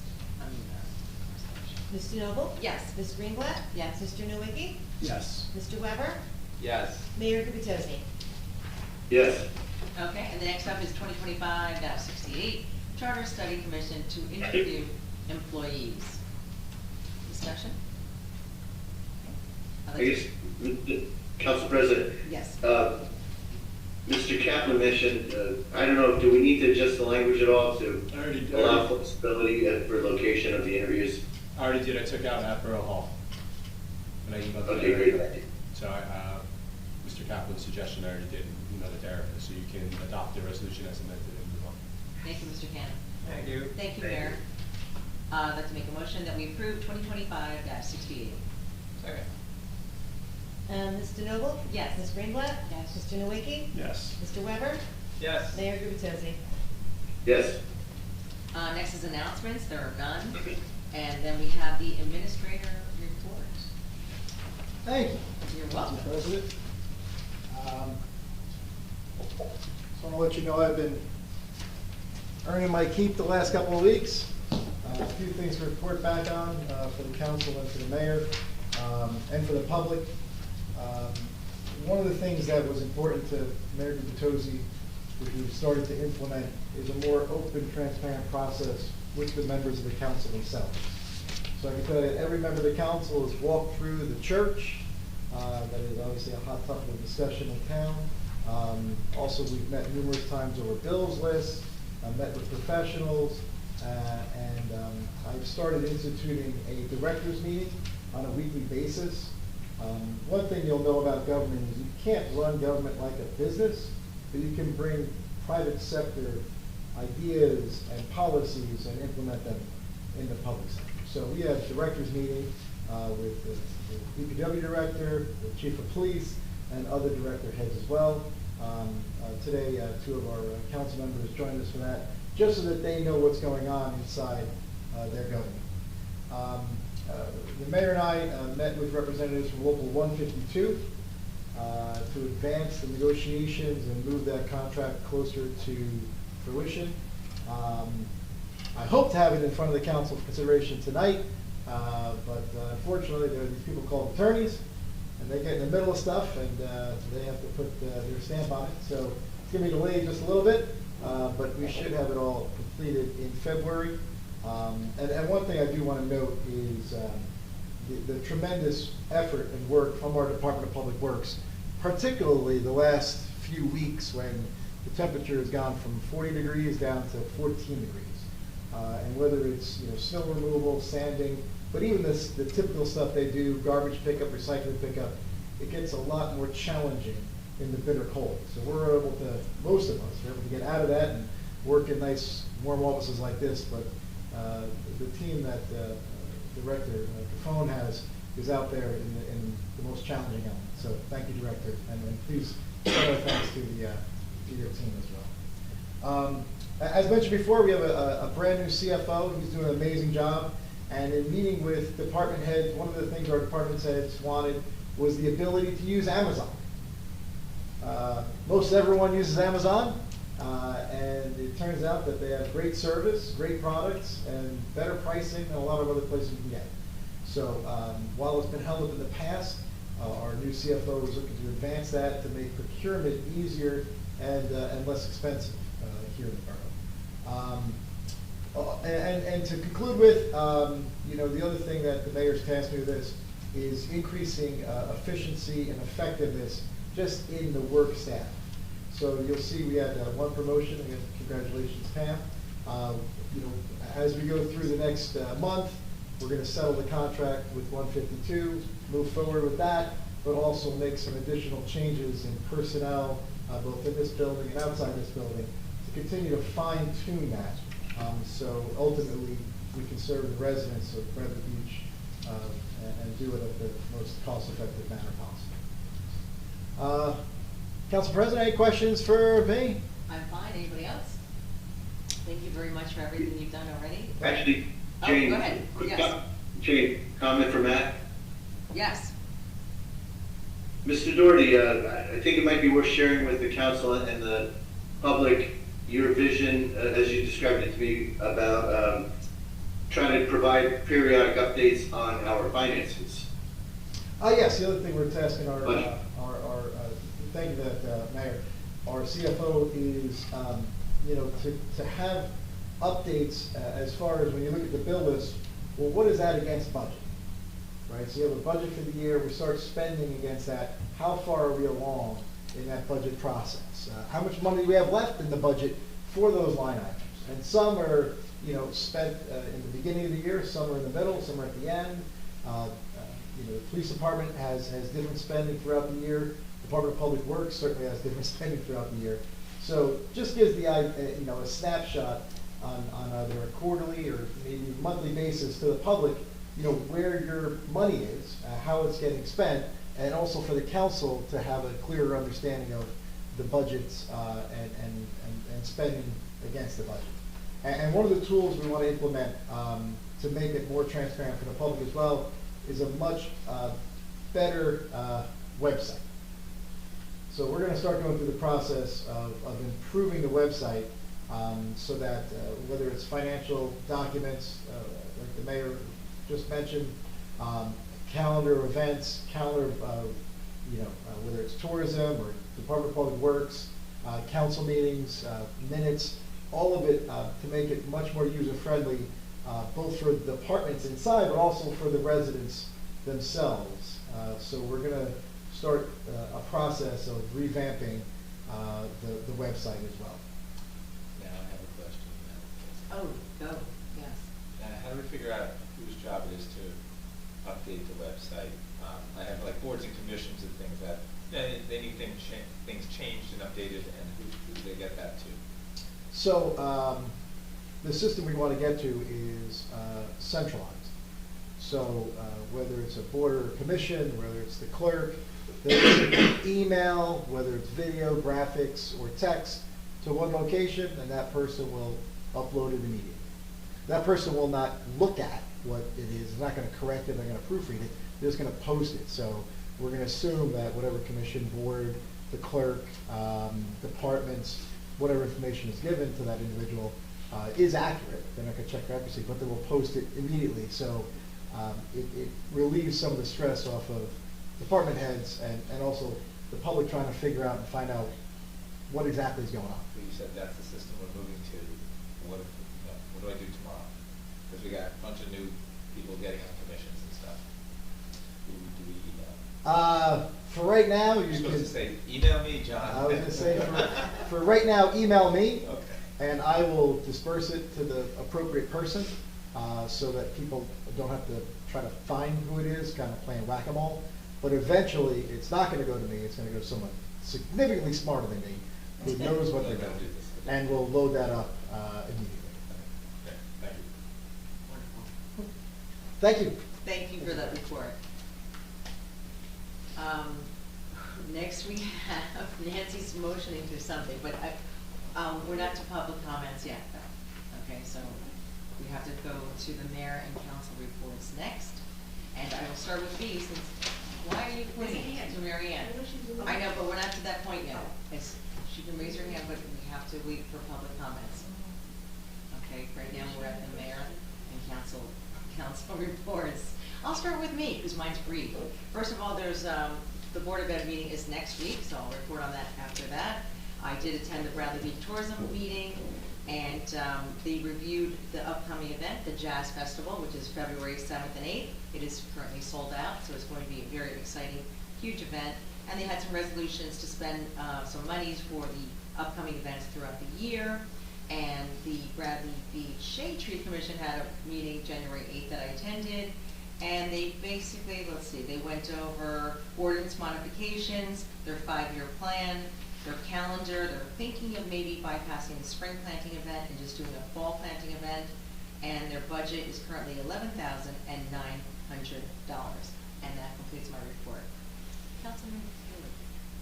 Thank you. You're welcome. I do have a report on the liaison for the police department. I did receive a report from them, so I'd like to report that a subject was arrested with a defiant trespassing, obstructing administration of the law, and resisting arrest at a local establishment for a belligerent and aggressive man entering the employee-only area. He continued his unruly and threatening behavior, and the police arrived, which prompted his arrest. Second, a subject was arrested for DWI following a traffic investigation. And lastly, an individual on an act of contempt of court warrant was arrested. So these were the events over the last 2 weeks. Fire and first aid, I did not receive a formal report yet from them. However, I would like just to recognize the blood drive that was today. Many people were there, and the output was really good. Talked to the people administrating that today, and it was pretty successful. So thank you for everybody who participated in the blood drive. Next, I'd like to report on Sylvan Lake. Commission meeting was held on January 15th, and there's a lot of things that are happening at Sylvan Lake currently.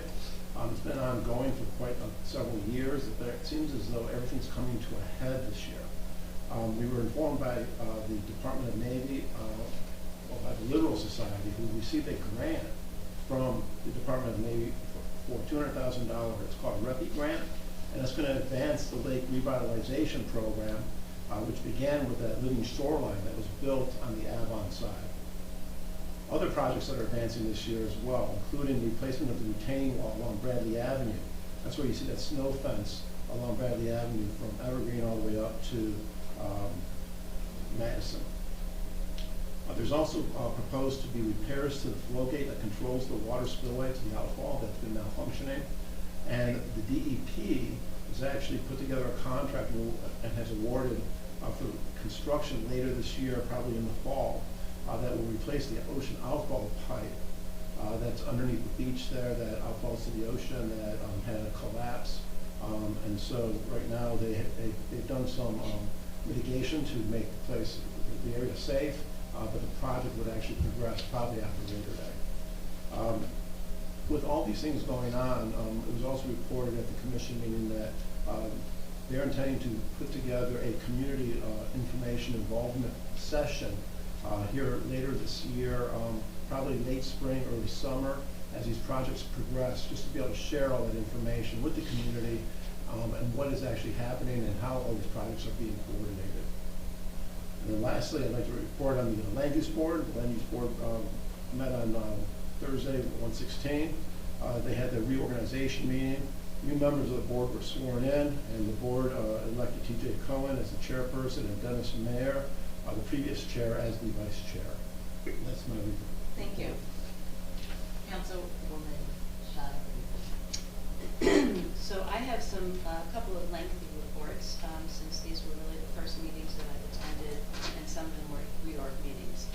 Before I share the reports, Council to Noble and I attended the Monmouth, New Jersey 250th Summit last week. So Monmouth County is beginning the process of addressing the 250th celebration of our country for 2026.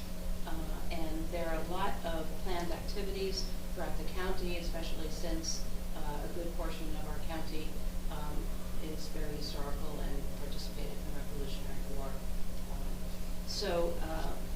Unfortunately, Bradley Beach does not go back that far, but I was actually on the Historical Society's meeting last night, and there may be some opportunity for Bradley Beach to really participate and connect the dots between our community and the larger county.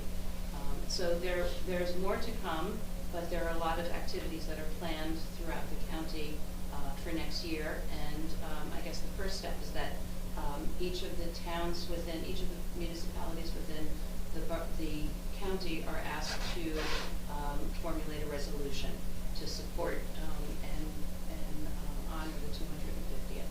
So I hope that we can do that. Excuse me.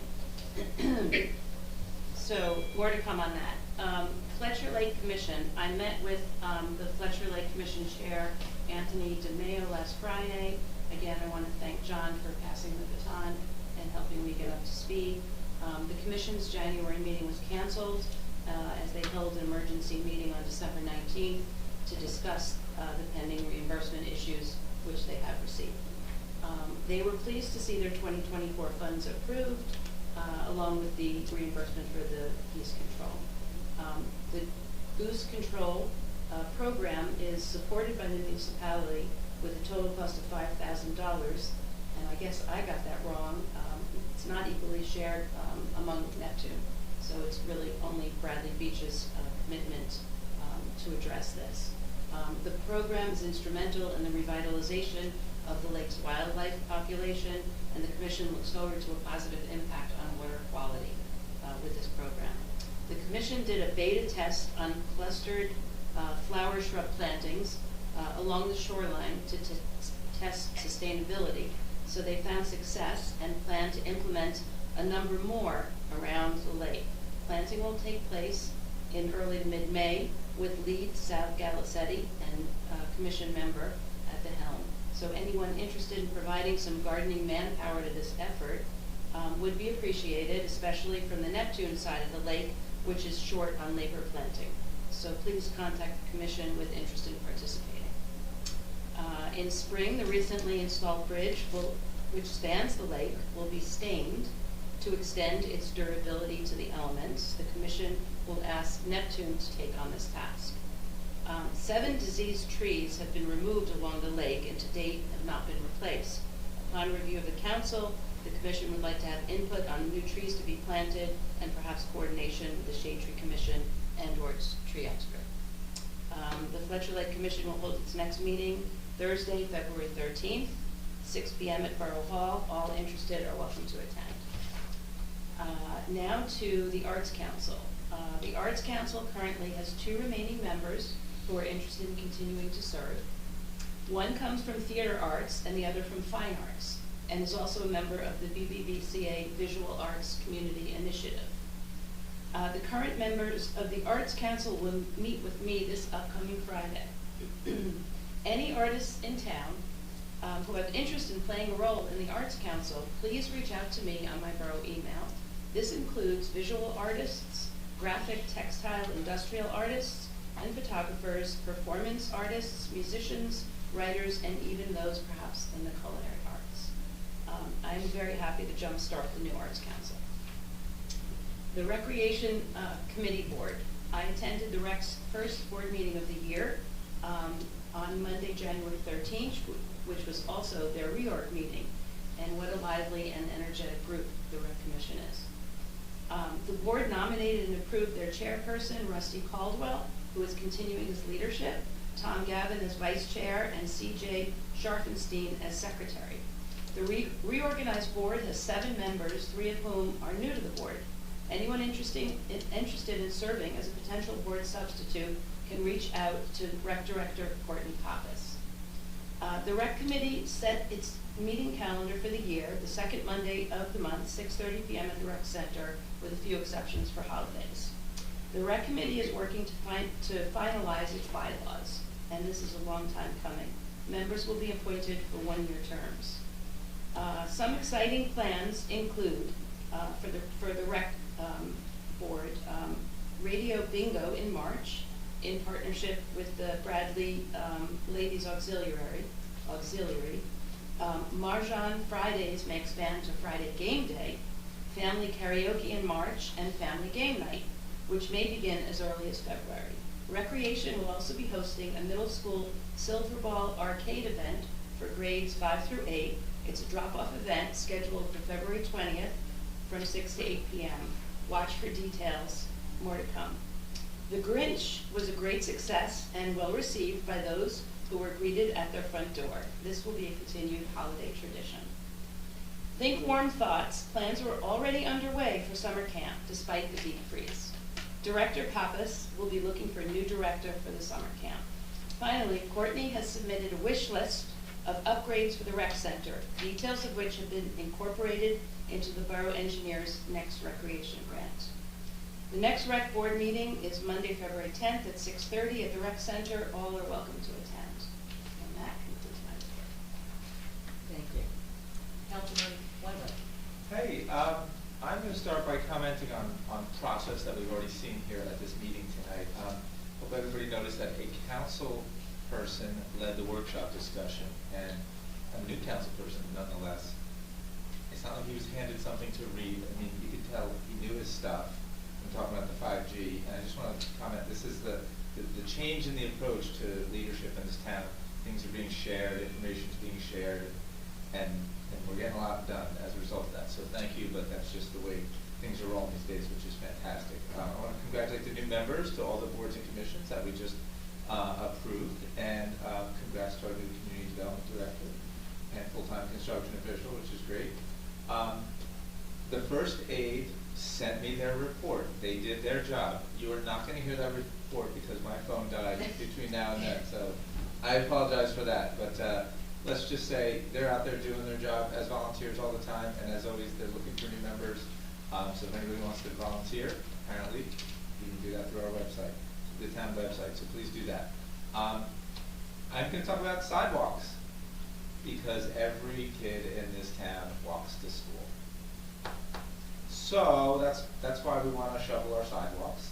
I'm sure nobody in this room is guilty of that, but it might be good if you could mention to your neighbors, if you need to shovel your sidewalk. We've got some out-of-town summer people, and they're just out to lunch, and I don't know, maybe they'll hear from our town or our code enforcement folks, but essentially if you don't do that, you're forcing kids to walk in the street on their way to school, which is not good. I'm going to do something completely different, and which is to talk about a couple of presidential actions.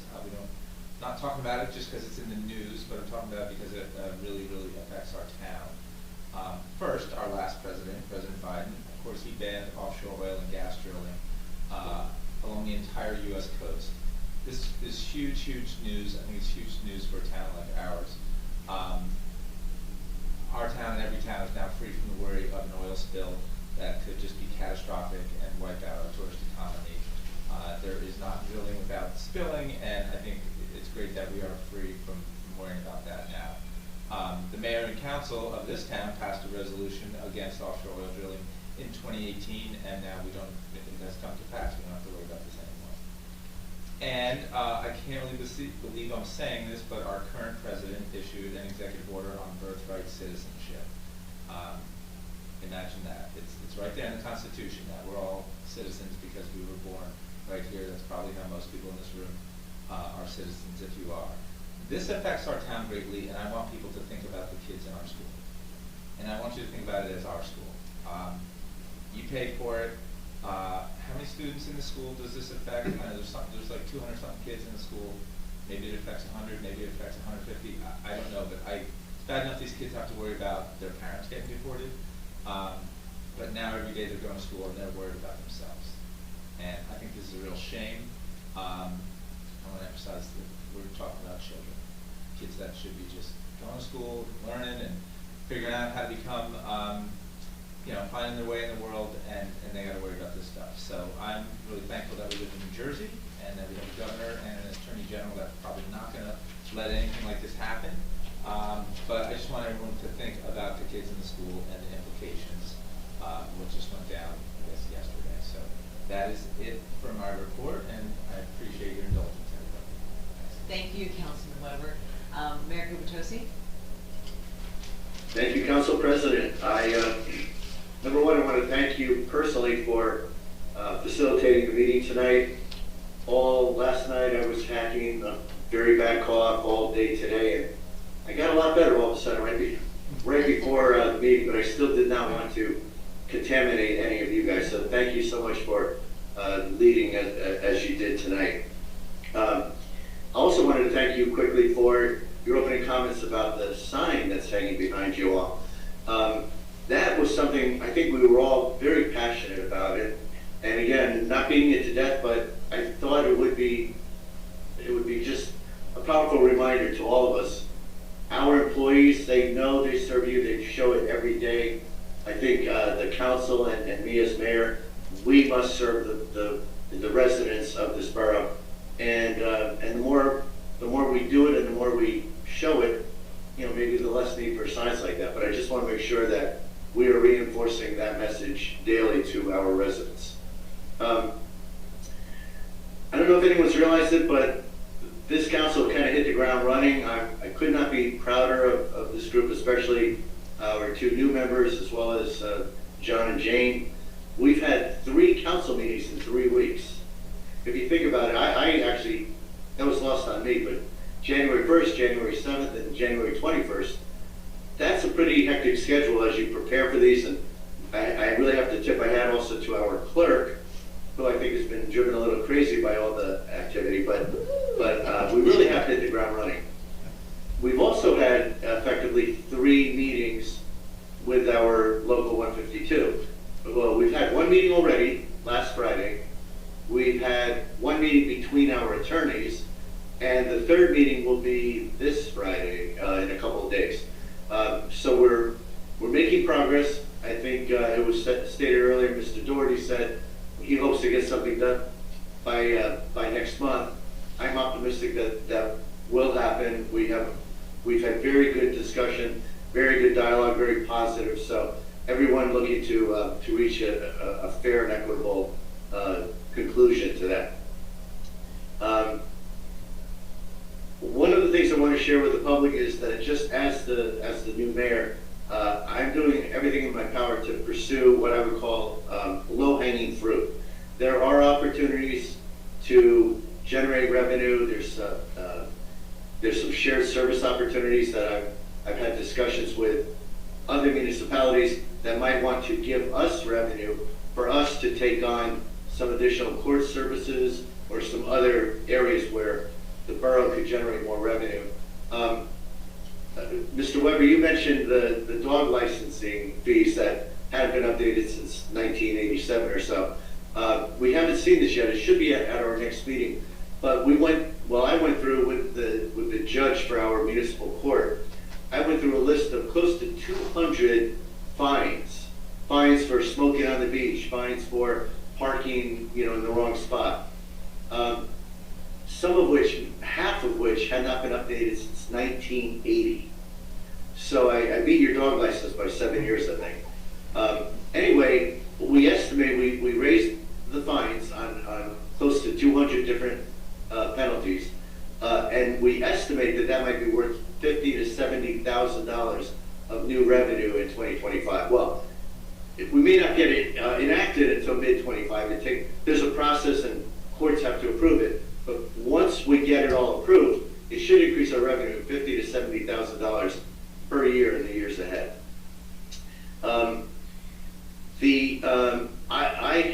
am, I guess, the new face of the mayor's wellness campaign, and that means I've got to get into action, get into better shape myself.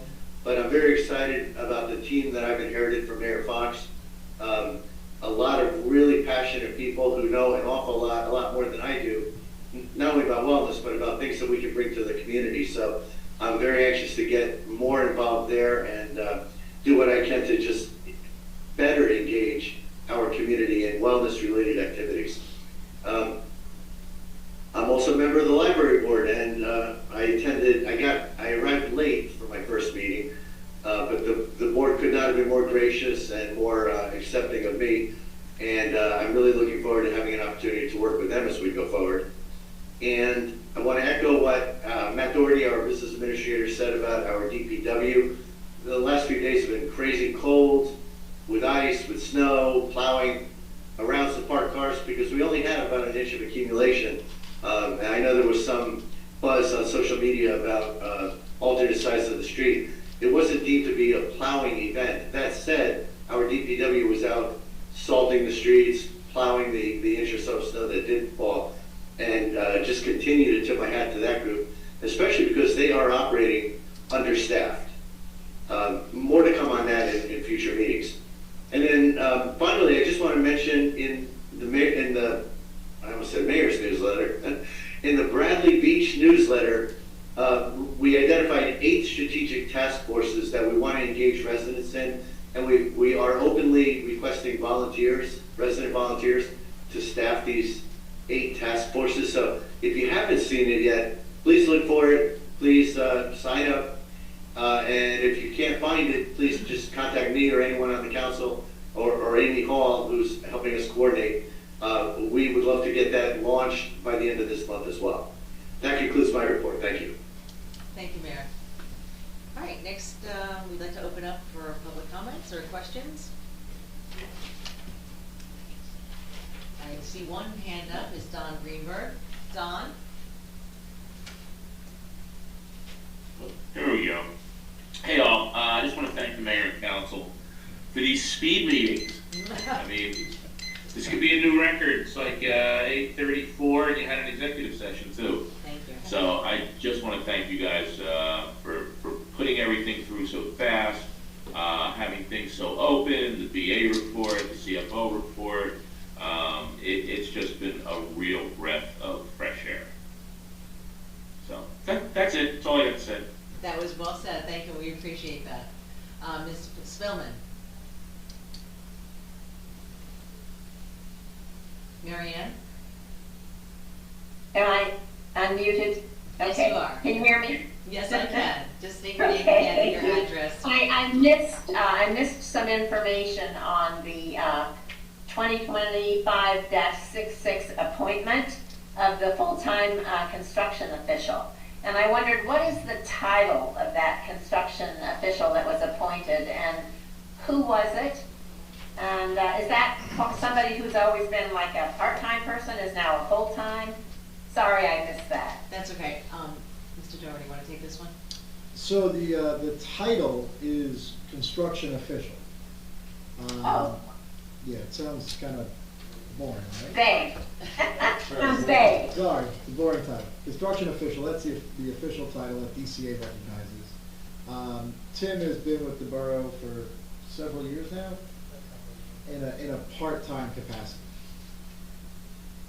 And who is it? Tim Murray. Tim Murray? Okay, thank you. I just missed that. I have a sick puppy whining at me, so I missed a lot. Thank you very much. I hope he Appreciate feels it. better, and thank you for the question. Anybody else? So I have 2 emails that I Oh, received. okay. We have 2 emails that our clerk's going to read. All right, so the first email that I received is from George Bacher of 407 Fletcher Lake Avenue. And Mr. Bacher wrote, I am unable to attend tonight's meeting. I would openly express my concern that I see nothing on the agenda addressing the progress in disposing of 319 Lorraine Avenue.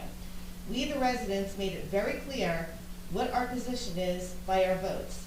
What is the dispose of the property? Why the delay in acting on the wishes of the public? It's time to get rid of this eyesore and enjoy the revenue that will result in the future development of this property. And again, that's from Mr. George Bacher of 407 Okay. Lake Avenue. I'd like Fletcher Lake. to address that letter. Yeah, okay. Okay, so first of all, there was a referendum whether or not to spend $10 million, and the borough, the residents voted no. And second of all, we do have an update as far as the progress. We had, if you'd like to take this, Mr. Doherty. that we had someone look at the church today for the artifacts? Yes, we had one gentleman walk through today, and we're going through the process of properly and legally disposing of the artifacts, either through open, fair bidding process, working with nonprofits that are 501c3s, but it's important that before the property gets demolished, that the artifacts or anything of value inside is properly allocated. The property that's in the church belongs to the taxpayers, and there's certain state statutes you have to follow to get rid of these artifacts, or to sell them, or to donate them, and we have to follow the proper protocol. Once that is done, we can commence with the removal of the buildings and commence with the subdivision that has been approved with the land use board. But we thank George for his letter. We have one more? Yes. Okay, and I have one from Mr. Tom Gavin of 414 4th Avenue. Tom wrote, council members, I am unable to attend this evening, but I am greatly concerned. Nothing is included in your agenda this evening regarding the future demolition work on the 319 Lorraine Avenue property. The residents of our borough made clear their position by voting on the referendum. The land use board made the necessary ruling. Demolition bids are in your hands from professional and respected contractors. Why is there an additional delay occurring with no update on this eyesore, health hazard, and dangerous situation? We are all aware of the danger it is to public safety. The residents have made their votes their voice. Why is this not moving forward? Thank you for your response. Respectfully, Tom Gavin, 414 4th Avenue, Bradley Beach. Councilman Nowicki? Yeah, I'd like to speak to that. There are a few concerns that I've heard of a few residents as well regarding grading and drainage of after the property is demolished, and what is the state of the property going to be in. I'm done, see. So, back in December, a bid for the demolition was taken, and we do have a low bid for that demolition of that property. A couple things that we need to look at is that grading issue, to make sure that that's okay, make sure we have buy-in of the contractor, that they are going to grade it to a coordination with the engineer who would produce the demolition plans, to make sure we establish the proper grading on that property before demolition was to occur. So that is something that we are looking at. I'm going to speak with the T&M, as the engineer that did the demolition plan, and that we need to take a look at that to make sure that it's going to be done properly and graded properly and established potentially back through the land use board. So that process we need to take a look at and finalize.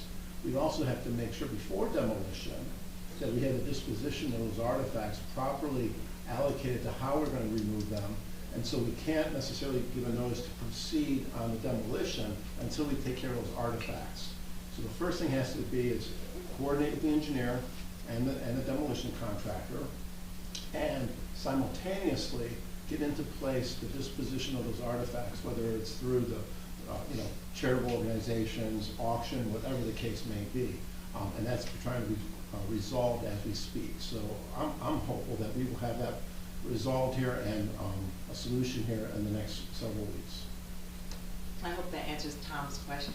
Thank you. And thank you for your letter, Mr. Gavin. And I see one more hand up.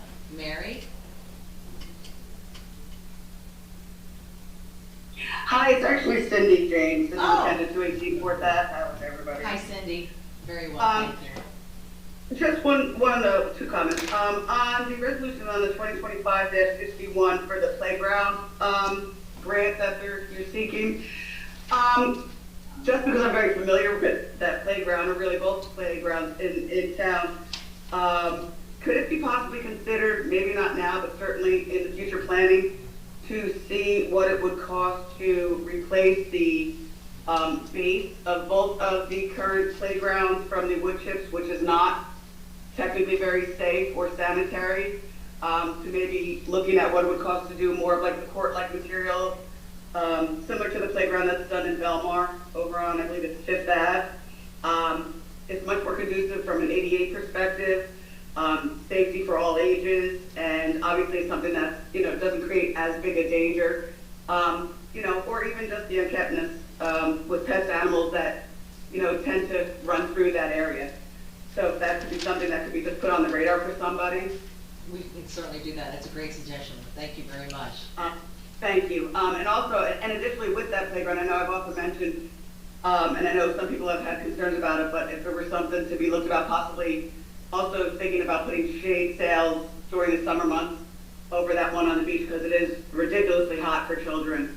That's just something else to think about for people. I know Mayor Fox has put up a small shade structure for technically, I guess, 2 parents to sit under it, but it's really the children that are using the equipment and are running around that it would behoove them to have some shade on the super hot days. Yeah, I agree. And then I noticed online, on Facebook lately, the chatter again always about, the speed and whatnot on Brindley Ave. And although it's a state road, I understand it's difficult to have anything done with that. Is there possibly something that could be explored with the state or county to maybe, and this would go, I would think, honestly, for Brindley as well as possibly Maine and Ocean, maybe just doing where they can implement like the reflectors and the crosswalks, so that perhaps it just gives them, a little bit more visibility at night, and possibly a slight means of slowing people down on those roads where everything's not always the best lit. I like those suggestions. Matt, So over to that's you. all. That's all for tonight, and Okay. yeah, truly appreciate everybody on their game. Thank you so much. Thank you. We have Julie Natitis. We have Julie Natitis. Yes, hi, Julie Natitis of 605 Newark Avenue. Quick question about the church. I know that, people are asking about, the timely demolition of the church, and obviously we have to do everything legally in the right way. And the one thing that I haven't heard, and I would think that is something that is definitely a priority, yes, the artifacts, the grading, but what about the lovely critters that are all living in the church?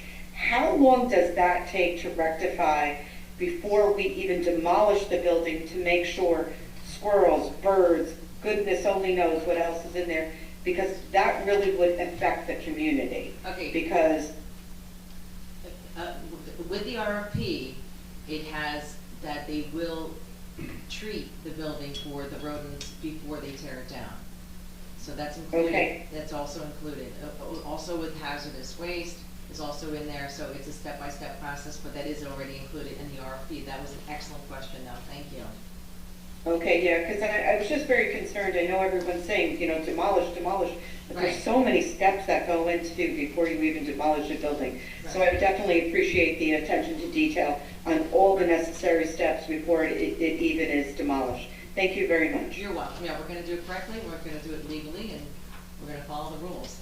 So, any other questions? Oh, yes, Mr. Sharp. Thank you. You're welcome. Peter Sharp, 301 Second Avenue. Just one quick follow-up on the church discussion. I realize that we have to follow the legally defined process for disposing of the artifacts. Got it. And I understand we had to start the clock over again through the fault of nobody present in this room. Got it. But is there a time frame that we can establish when the clock runs out? Or are we totally driven by the arrival of potential bidders, whether they come spring, summer, or fall, in order to dispose of these artifacts? That's all. Yeah, the sooner the artifacts can be disposed of, the better. There is a time limit by which bids are received that you either have to award or. 60 days. Or, Yeah, until February 19th. But it's not clear that that bid that went out is really what the council wants, because I don't believe it demolishes all the buildings, correct? It does. It does, yes. It does, but it didn't have grading. It doesn't have a grading The plan. grading plan, yes. There were things missing from that bid. It wasn't put together well. So we may end up having to go out to bid to do it in a way that, To get the grading plan in, we have to rebid it, so that's most likely. That will restart the clock yet again? That'll restart the clock. Once you get a bid in, which we got it in December 20th, you have 60 days to award it. So we could re-advertise it and run that bid process again with the grading plan in it. To be honest with you, I haven't had a chance to talk to Ben and get to the bottom of that issue, but that is certainly So it would be 60 days following the issue of the revised grading plan. Let me put it this way, the most important thing is that what the people want in this town, or what the council, the people that are elected here, like, that's what happens. So whether it's a grading plan, or it's all the buildings, or some of the buildings, however we're gonna do it, the people up here, we're all gonna stand here together and agree that this is what we're gonna do, and tell you what it is. That really didn't happen last time, and so now we're kind of in this limbo state where it's kind of good, but kind of doesn't match everyone's concerns, and we just intend to open that up. To Right. basically talk about it. But when you're saying we have to wait, we don't have to wait 60 days once we award the RFP. If we say go ahead the next day, they could tear it down the following day. So we have up to 60 days to accept it. But right now we can't accept it because the artifacts have to be dispersed legally. The idea is to deal with these. How long? If you talk about parallel tracks, you can get these artifacts done, and at the same time you review, make sure that this is what the council wants. You get the artifacts out, and you bid at the same time, and hopefully we get So you the have price two again, we parallel- award it, the building goes down, it's graded. And So you then have the two site parallel plan. processes, it's just a question of which one takes the longest? To Um, get to the endpoint for both? Yeah, I mean, the longest part of it is it actually being something else, right? Because then we're gonna have to hold an auction and auction the properties off as lots, and then we don't really have, any control as to when they build it. We can have control over what they build, but when they build it. And that's why people, I believe, are concerned about the grading, is because we don't control when something new would be built. We don't want water sitting in there, mosquitoes, all that sort of stuff. But that's the idea, run the parallel track. Mike's taking care of the artifacts, Ben and I have to get together and talk about the site plan and the demolition bid, and then ensure that the council is on board with all of that, and then we'll bring it back here, and basically the same thing you saw last time. It'll just, everyone will talk about it, okay? It's not resolved whether or not we have to rebid it or not. We're looking at that currently. We may not have to rebid it, which would then save time on the one path. But then we still have the disposition of the artifacts on the second path, that we have to resolve that process, and then they come together. Okay. All right, no answer to my question, but I understand the complexities of what you're dealing with. Thank you. We're trying to do this as quickly as possible. Understood. And we'll have an update for you at the next council meeting as well. Definitely. Anybody else? Thank you, everybody, for coming this evening. Stay warm, stay healthy, and I'd like to make a motion that we close the meeting. All in favor? Thank you. Good night. Thanks for that.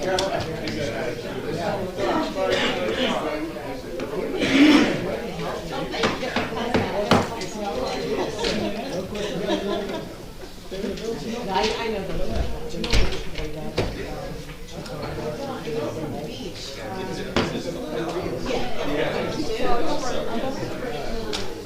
I told them, I was going to go through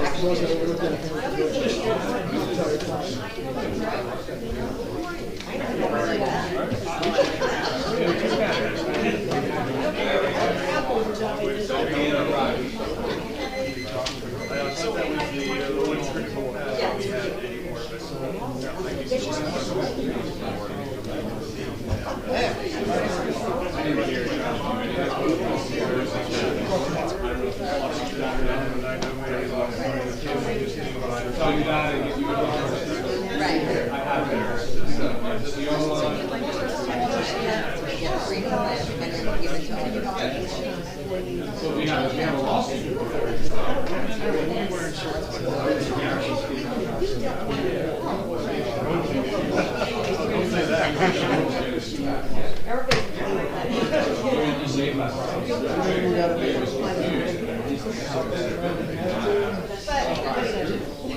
I get it. All right, so.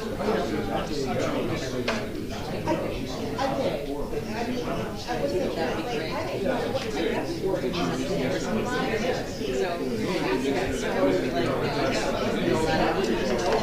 Good job, my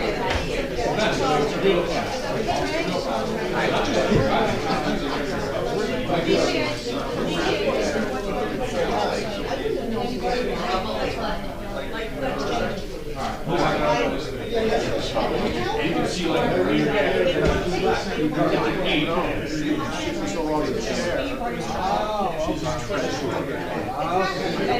Congratulations, tough job. I don't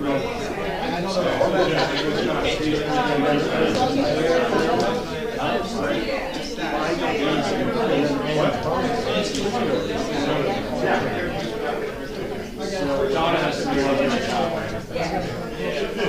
Oh, she's UCC, the show is man. Mr. John.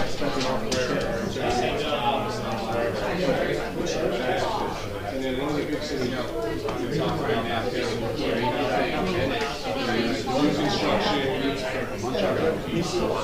and he said to me, residential development, you have to assist him to contact, you know, he said actually,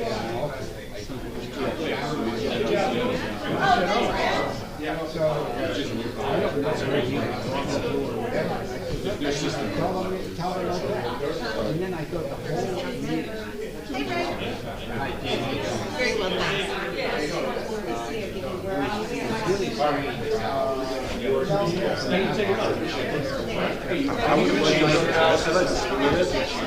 And I was like, you know what, I wasn't going to fight a battle. The easiest way to do it is statute.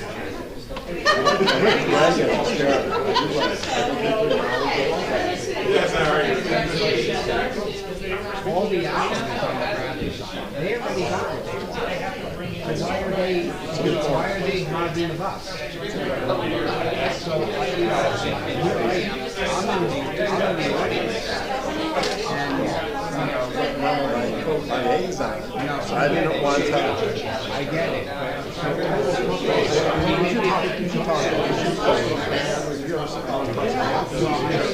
know, I don't think he wants to be involved. He's not. I'll go back and talk to Ed and say, we got to shift. And then the other thing is, you know, he's also been very important. I mean, for him to talk about the October event, well, that was the opposite of what happened. That was my mission. I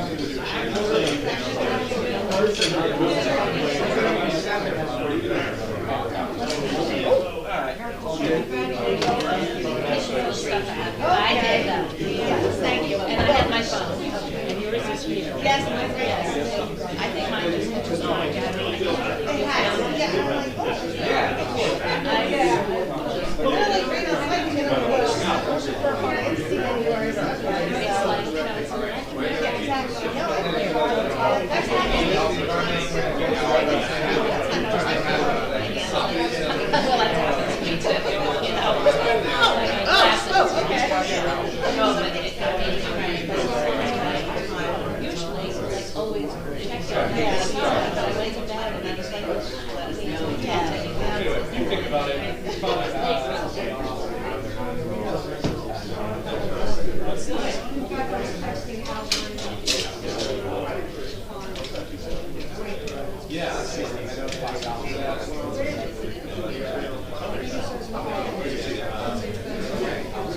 Yeah, it'd be good. I mean, you came back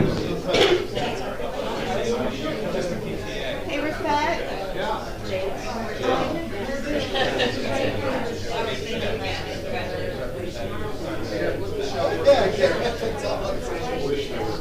Right, so what he did before, so I'm not going to do it.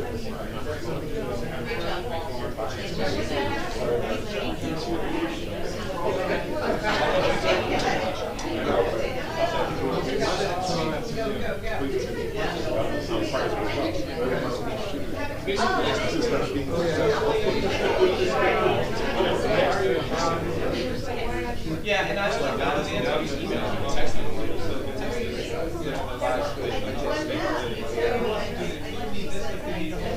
I need is like a good government that just comes out and but we have these 8 new committees that I was talking about. So we get emails like this all the time. Those might be an opportunity. I don't even have his number sheet. That's how long ago. Yeah. Yeah, but you know, you can just get. You can do schedule or something.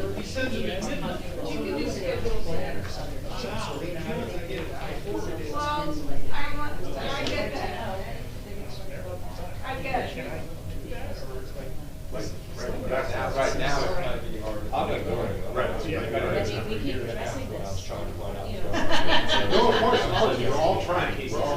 this year, not either not good or good, or Speak to you for a year and a half in this case. Yeah.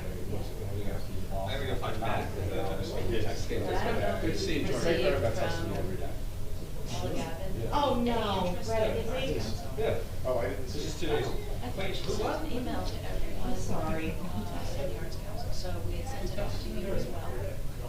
Emails and text me every time the agenda comes out. She sent it from Paula, and So if you keep it went out yesterday. probably next week before. And he doesn't show up. No. I'm No, sorry. but it's only a matter of time. He doesn't want to show up. Yeah. Say when you get in there, That's the crazy part. What's he have to do it Friday? Just pointing out procedural issues, right? He emails you too, right? He harangued Make me sure that about a we bunch coordinate of with tourism um, and BCA, so.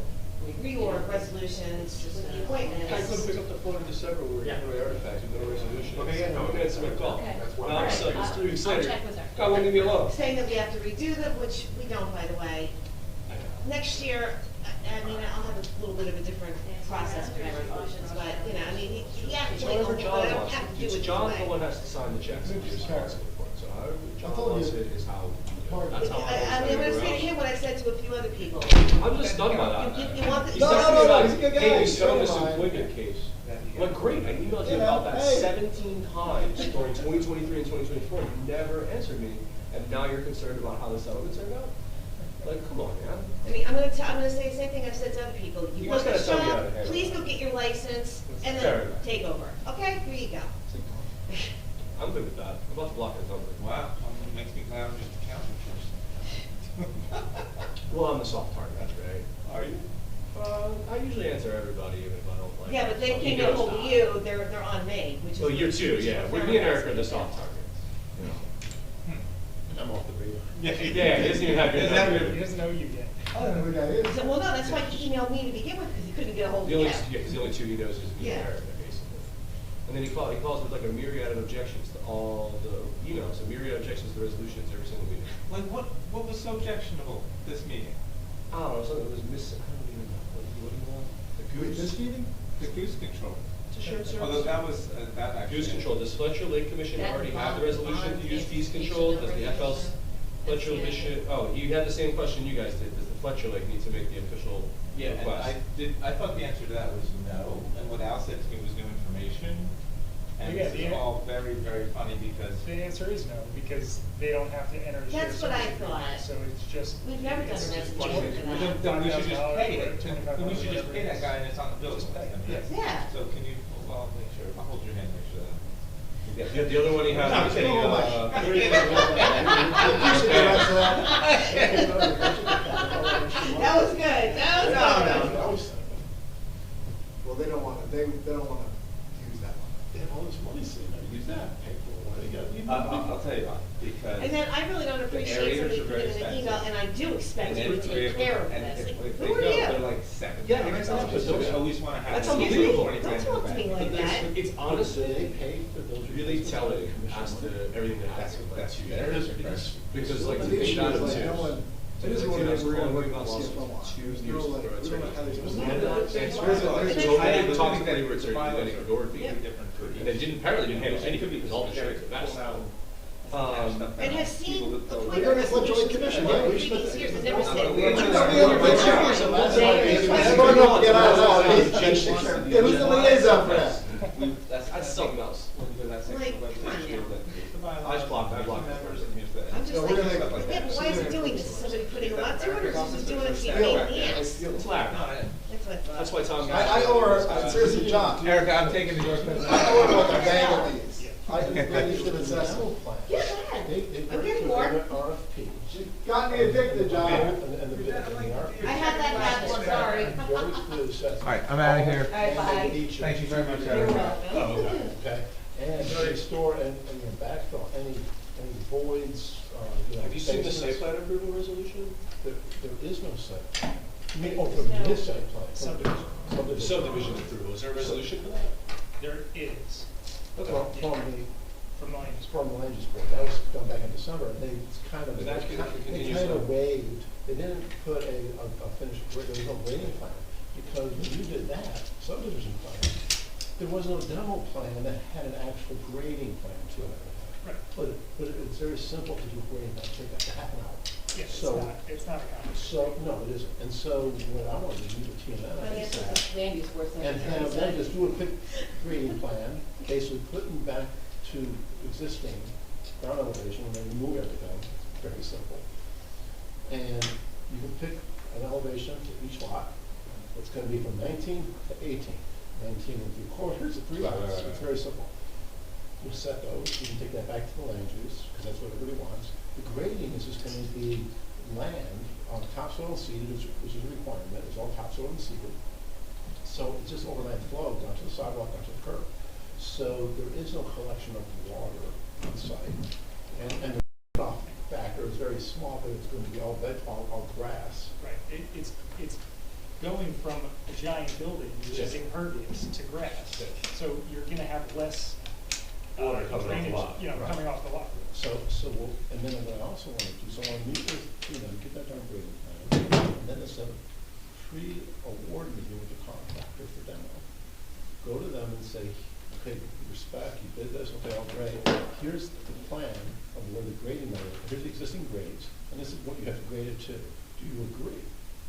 And then we can make that part of his award, we can accept that as change order one, but don't cost change order. Award and then change order. Right, right, or, right, and so then we could do that, or get him to agree that that was his intent, and we can provide that as additional information, whatever that he would require. Secondly, identify a date for notice to proceed, and with a couple of extensions, get him to agree that he will extend that notice to proceed, 60 days, 90 days, 180, whatever we need for the disposition of the artifacts. Then we don't have to repackage this and rebid it. Something works for you? Okay, so then we can. It's not just, it's not. We his have contract. objections to the It's bid, not his though. contract, it's TNM. Oh, it's TNM's. Oh, that sounds cool. What, other bidders objecting? Yeah.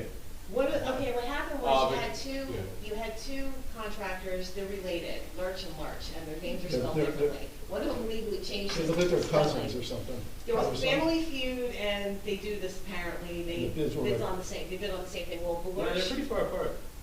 One was up high and one You was basically down can play the low bidder and Yeah. have a subcontractor The certificate because he needs a Lurch- plumber to right. cut the pipes. The Lurch that won the Oh, bid, that's accurate. that was the No. lowest, didn't have, A plumber. right, So we threw his bid out? no. No, he wrote back that I don't have any subcontractors, He and the other wrote- guy is I saying gotta that's get- not possible because you have to cut pipes. Yeah, for the I got him utilities. to write me a letter So how's saying that you're not possible? gonna be using any subcontractors, I put it with his Yeah. bid, as you saw, and I don't know what's gonna go on with it next, but that So- was the procedure I was told to So follow. who did the formal review of the bids?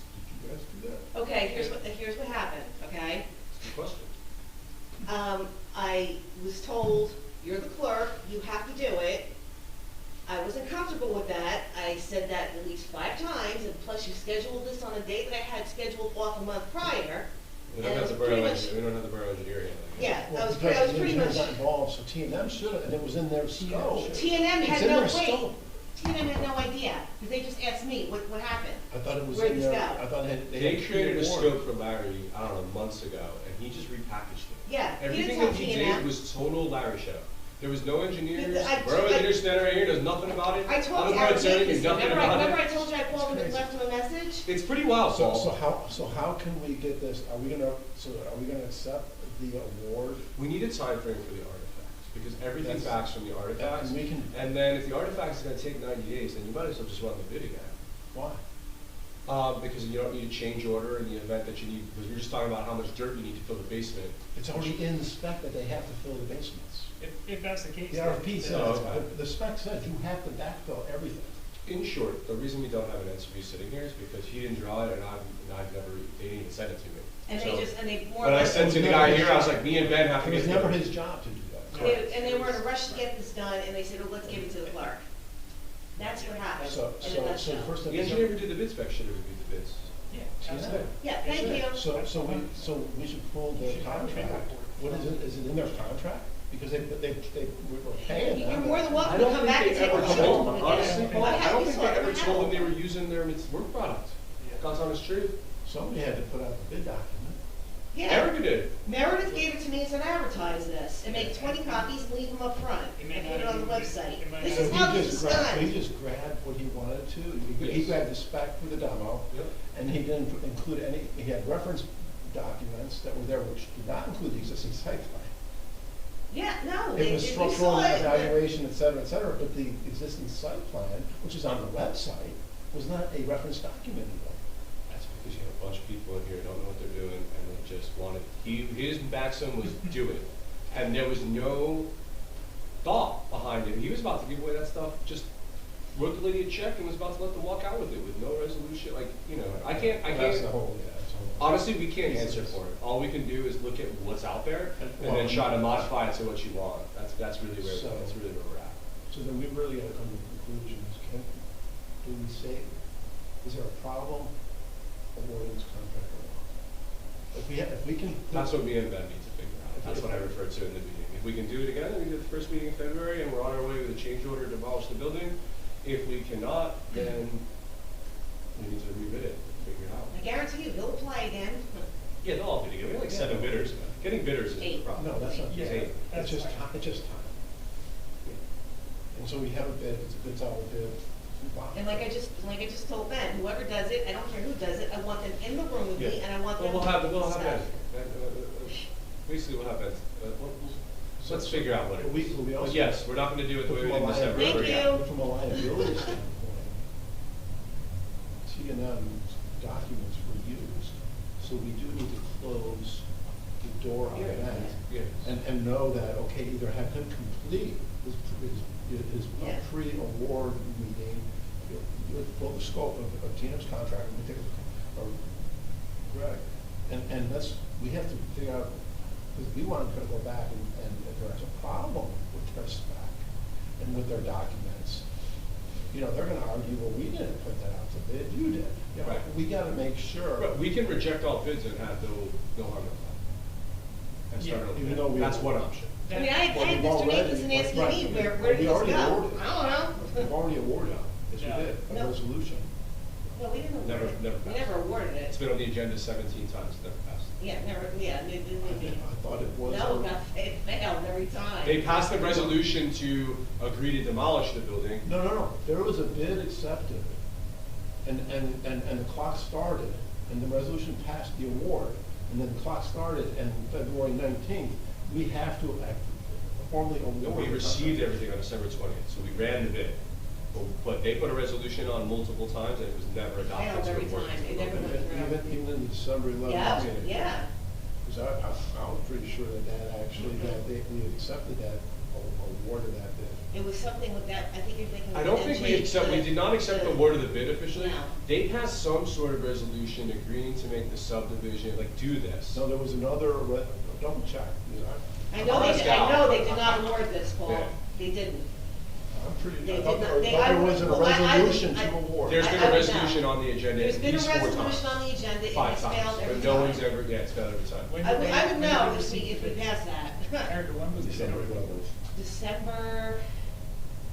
We definitely didn't do it December 11th. December because 19th, whatever that one. It was the 23rd. It was a Friday. It was the last council meeting. No, December 11th was the last. December 11th was the last council council meeting that had a meeting. quorum for the year. To have a quorum. And we didn't receive the bids until December 20th. Yeah, December And I know we 20th haven't was the awarded bid it this opening. year. It was a Friday. So we definitely have not awarded It it. was Although 5 days the before- resolution it has was been 5 on the days before agenda. Christmas. Now that I remember, now I'm Multiple thinking about times. this. Remember, I was remember talking to you, and I'm like, what the hell am I gonna do? I was like in a panic. This came up at the December 11th council meeting Yes. about going, like, either it was already out to bid or it was going out to bid like the next day or Yes. something. It was out to bid, returnable on the 20th. Yeah, And we accepted the. and there were questions. We received all the We bids. received, we have not, Received you're right, we have not awarded, Yeah. we received the bids, and there's an apparent low bidder. Correct. We have 60-day clock Yes. to award. That's correct. Yeah, so whether you can deal with the Trust me, I would've artifacts, I remembered like that the notice one. to proceed idea, That's right. but we have to look at what we promised people in the bid specs that were randomly put out before we can do Well, anything they- about certainty. well, That was my fear tonight, and being like, I'm gonna work with They- that, because I have no idea. The what this bid, is. I mean, the RFP has stuff like, or the proposal includes like, road control, all of that. Yeah. But also, all your environmental permitting, the asbestos, environmental plan, and then I'm thinking, well, what engineer is gonna review all that stuff? And I'm like, that's gotta be in T&M's contract. I don't Because think they they have have, contract. they have toast. They may not. They don't. We never well, authorized them. At some point, they wrote this spec. Yes. Or something. For the demolition. For the Yes. demolition. I don't know when Meredith that was. Farabach I and don't Larry know wrote that spec. how it was put together. That's even scary. I think they used That's why I T&M's don't know if you saw me in information, December, but they I'm didn't like, tell, I they don't didn't know tell what you guys are T&M. doing These with poor this. schmoemos, they had no idea they said, Eric, what's going on with this? I don't know. So this kid's worse. Yeah. So This what place is should very happen? dysfunctional. Remember when you Paul. came in and you asked me about T&M, and I said, let me go call Eric Nathanson, and I did. I left him a message and he called me back. He's like, I don't have, whatever you were asking for. He goes, I don't have that. It's his job. The only reason he didn't want to hire Ben to do it is because Ben would have told the council what the plan was. So he didn't give it to Ben as the borough engineer, because Ben would have told the council, hey, oh, here's the plan. So he kept it away from Ben, he kept it, and that's how we ran everything here. I also gave a kind of a large cost to do it, because the information I had was that the environmental testing of all the asbestos and everything wasn't comprehensive. We debated that way. And it was, I included bring in an environmental sub to do all that additional testing, do the testing again, like when they're actually demolishing, to make sure there's no spores coming in the air, the air monitoring, all that stuff. And it was a big number. I'm not gonna lie. Well, the contract, and here's what the question is that in the contractor's responsibility to provide that on-site I believe monitoring? that was a huge thing that we debated here in November, and I'm pretty sure that Larry included that. But the truth is, I don't know standing here talking to you, which is the part that makes me nervous when answering the guys' questions about it. I think that I have it all in my office if you don't want to take a look at it. T&M to bring it over the finish line. I think they should do the inspection. Yeah, It's you their don't spec. want to touch the tar baby then? No, the liability of that. Yeah. He's gonna say, well, I have to redo the whole spec, I gotta redo this, I gotta do this, I gotta redo those reports. So suddenly we're gonna end up paying, 60% of what you already paid T&M for him to pick it up and go. That's why I'm like, okay, how do we move this forward? You can sit down with T&M and say, okay, what's the story behind the story? I mean, he's gonna go like this, but okay, where did he get this from? I think he's going to tell you that he put it together a year before. Yeah, I think he will. I think he'll tell you he did it when he did the structural analysis a year before, but it was a referendum question. Right. And in the aftermath of the referendum question, I think that's what you'll find. Right, and that we were And he didn't see it for 18 months before it was Right, advertised. because he thought that we were gonna demolish it, and we were gonna, or that was an option, right, that we would demolish it. Yeah. So, And it yeah, felt I bad think for we the guy, have 'cause to he had no idea what the hell I was talking about. Yeah, we had to move things. It's worth a lot of money to the town, man. It's worth like millions of I know, dollars so to we the gotta- town. It is the most important thing. Well, on our agenda. and that we're not, we didn't address the status of it. I mean, I've sent multiple emails to Al and to Matt saying, okay, what are we gotta do something, at least report on this, because. Where are we going with this? Yeah, you saw them tonight. That's true. At the same time, you have to have all the people in place that do this. And we have to have good answers. Yeah, we finally made peace with the construction office, the house, and we'll see, we'll be happy there, This place coming back together relatively Yeah, I'm actually able to breathe. good. Good, I'm glad. Well, that's because the first 3 weeks are over. No, you don't know what it was. There was a lot of stress knowing things that you're not sure if other people know, and you're responsible to all of them, right? And not All only three of that, us felt that way, like, we're responsible to tell all you people everything. You guys are all the clients, you all appoint, the clerk works for all of you, and so, yeah, it was very stressful. It's very embarrassing knowing being things. secretary to a governing body, and you have an administrator that's like trying to micromanage you, and a mayor that, quite honestly, I guess didn't like me for whatever his frickin' reason was, and maybe because he wanted her to be the clerk. I don't know what his problem was. But, it was a very hard 4 years. I don't want to live that again. I don't think It was constant worries that you knew something that would come out, like the next meeting, and then you were like, every time I would call, I had to make notes on it. I mean, this was a man. Because I was afraid that I would get called on the carpet, and then I'd be like, I don't know, that's almost all right. This was, I I didn't know mean, I would do that. this was It was very stressful. I have This to was a tell you. political figure. Okay, I need a contract. It was It very was a stressful. contract for 4 years. You're tenured. You don't need a contract. The meetings and report on like engineering. I know. Oh, And well, no one no, has towards the any union idea. either, so. Nobody has any idea about it. I need a contract. And then they're asking me And I was like, all these promised one in questions. I'm like, 2020 we haven't before you were even a authorized mayor. to Now, start any what are we gonna do about this? You don't need a have answers contract. for this. You're tenured. You don't need it. I don't understand why, his motivations are just, It was his way, it's very simple. if we are going from point A to the point B we select, and we're gonna get to B, if you're in the way, you're on the tracks, you get run over, you get thrown off, we're going to B. I don't care what the law is, I don't care what the rules are, I will find people that will get me from A to B, and if you can't get me there, I'll find other people.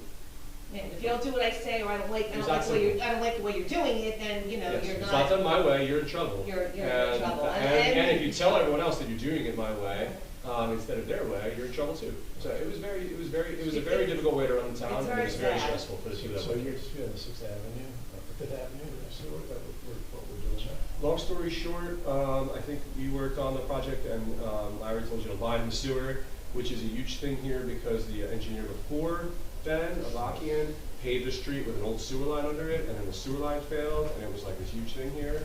And so every time there's a road paving project, they grill Ben on whether there's pipes or anything under the road, and in this case there is pipes, they can be lined. The council wants to review whether that's, you know, basically wants Ben's assurance that it's gonna work. Yeah, well, I should know what we decided, is, what we've been talking about. It's not like Changing the scope? Pulling back that award and repackaging and rebuilding. So, I think another option is, because there's a DOT grant involved. I was gonna say, yeah, and that's a little the award tricky. deadline was November. We did get like a 1-month extension to be able to award it in December. But if we tell them we're rescinding that award and gonna repackage and rebid it, I think they're gonna pull the funding. So instead of doing that, I was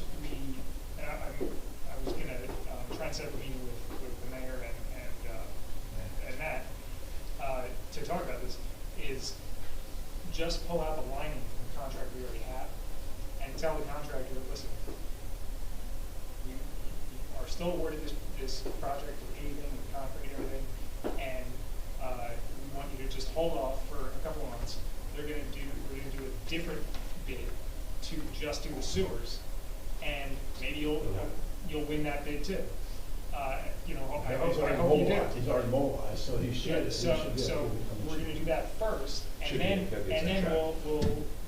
you'll come back in and we are just gonna have an open contract, and then he's gonna finish once the sewers are done. So then That we way just push off the notice to proceed. Yeah, we just push off the notice to proceed, and that way we are not jeopardizing our funding, because we already have an awarded contract. I had that thought, but then when I thought there was a risk that the contractor said, bullshit, you reduced my contract by 50%.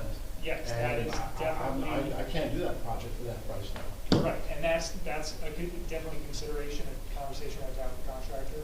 He may say, I put all my profit in the lining item, so we have to renegotiate the unit prices or something like that. And there is also consideration, well, if I'm gonna have to wait 6 months to do this, you're gonna get like a 3% escalation or something like that. So those are the conversations you have to have. But that could figure still be, that out. but that would still potentially be cheaper than losing the grant. But then my next thought was, yes. Well, if we do lose the grant, then I know it can't happen. Well, Can't let that happen, because you don't get, you lose points You if don't wanna you lose lose the grants. grant. You cannot do that. However you do this, you cannot lose the It grant. negatively impacts your future. So is the 2023 grant specific from street to street? Yes. Whereas the other ones overlap, this one doesn't overlap. They, it does not overlap. Correct, yes. The DOT is cracking down on overlapping, so they made us define like, well, you already got this, and you wanted the second phase to be. You build the sewers from the ocean, come back that way, and. But this is another really good example of the notion that the administrator tells him, probably for Larry, like, hey, I'd line it. He shows up here to say it's a meeting, and everyone in the council's like, what? And he's like, what do you mean? I thought they spoke for everybody. And then they said, go ahead, and so the bond, you know, the fiscally, I mean, yes, you could line this, right? Well, Larry did it on purpose. Yeah. You're up against the gun, so it's going to be the way he wants it. He would ask me for like, give me information that I can, you know, convince the council that this is a viable option. And I gave it to him, but he did not share it. Yeah, but it's a viable option, but the issue is, so most people are having problems with sewers, isn't necessarily main, it's their laterals. And so ultimately, just like the sewers are 100 years old, their laterals are 100 years old. old or 50 years old or 80 years old. Just another caveat to that is that the ordinance says that the borough, the residents own from their house to the main. Right. So So if we it's lie- really not the responsibility of the borough to replace the laterals, but we do it on every road job because we don't want them coming back and ripping up our newly paved roads. So the idea is we put those laterals out to clean out the curb, so the boxes at the curb. And then you keep them out of the street. We keep them out of the street. Most towns, I have to tell you, I know that Bradley Beach is being vacillating this way, vacillating this way. But like most towns do it in the middle, like you're responsible to clean out's in the curb. So you're never digging in the street and we're never digging in your yard. And that's how most towns have it. Here, they didn't want the expense when they were doing all these big sewer phasing projects, so they made it to the main at the time, which seems like a good idea because you're pushing the cost off. But yeah, and you got people digging in the road when they feel like it, which is a big problem. Especially if you line, they're gonna come back in and they're gonna be disturbed after you pay. So we're saying, everybody else, all the other blocks, we replace those as too. Yeah, it's a good public policy. So just be consistent, because otherwise, our consistency is, well, we're only gonna Would you replace line this fencing one. out? We did too. Good. That makes sense. So, Keeps it out of the street. and then the other issue is, if we go ahead and line this, then what's our policy going forward? Are we gonna CCTV every line? You'll And- never, and- you'd never get rid of that, right? Well, then what we're gonna do, just do this one? And then it's like we have our heads up our asses, so I'm like, let's walk just That's a backwards. really let's good change case it. study in why the mayor couldn't even run for reelection. Because I think that if you sat here for 3 years and you thought that people would expect lining the sewers when they dig up the road, I don't know what you were sitting here listening to. But they've been yelling about this since I arrived, when Gary was here. Yeah, to be fair, yeah, sure. So what the hell, and that's why I said, and then, some of the. It gets it done. Some of It gets it done in the project, in the budget. That's the end. Well, it reduces the cost, but it's gonna be bonded anyway, because it's a capital investment for the long haul. It's be bonded, they wind up with Hello? grants. So, I don't see. Hey, what's up? The advantage of lining. I am. When you're not 100 years old. And you're still gonna have all these problems with the laterals, and at least this fixes the laterals out to the curb. And now it reduces the impact to the residents, and you can say, listen, fix the rest of your lateral, and Well, it's if you're yours. trying to do it right, you can come to every road these guys do it for me, just like Bruce, get in touch. The road's the same, everyone's got the same exact thing in front of their house, everyone's got the same exact, everyone's got everything the same. That's the key to keeping people happy. Yeah. They come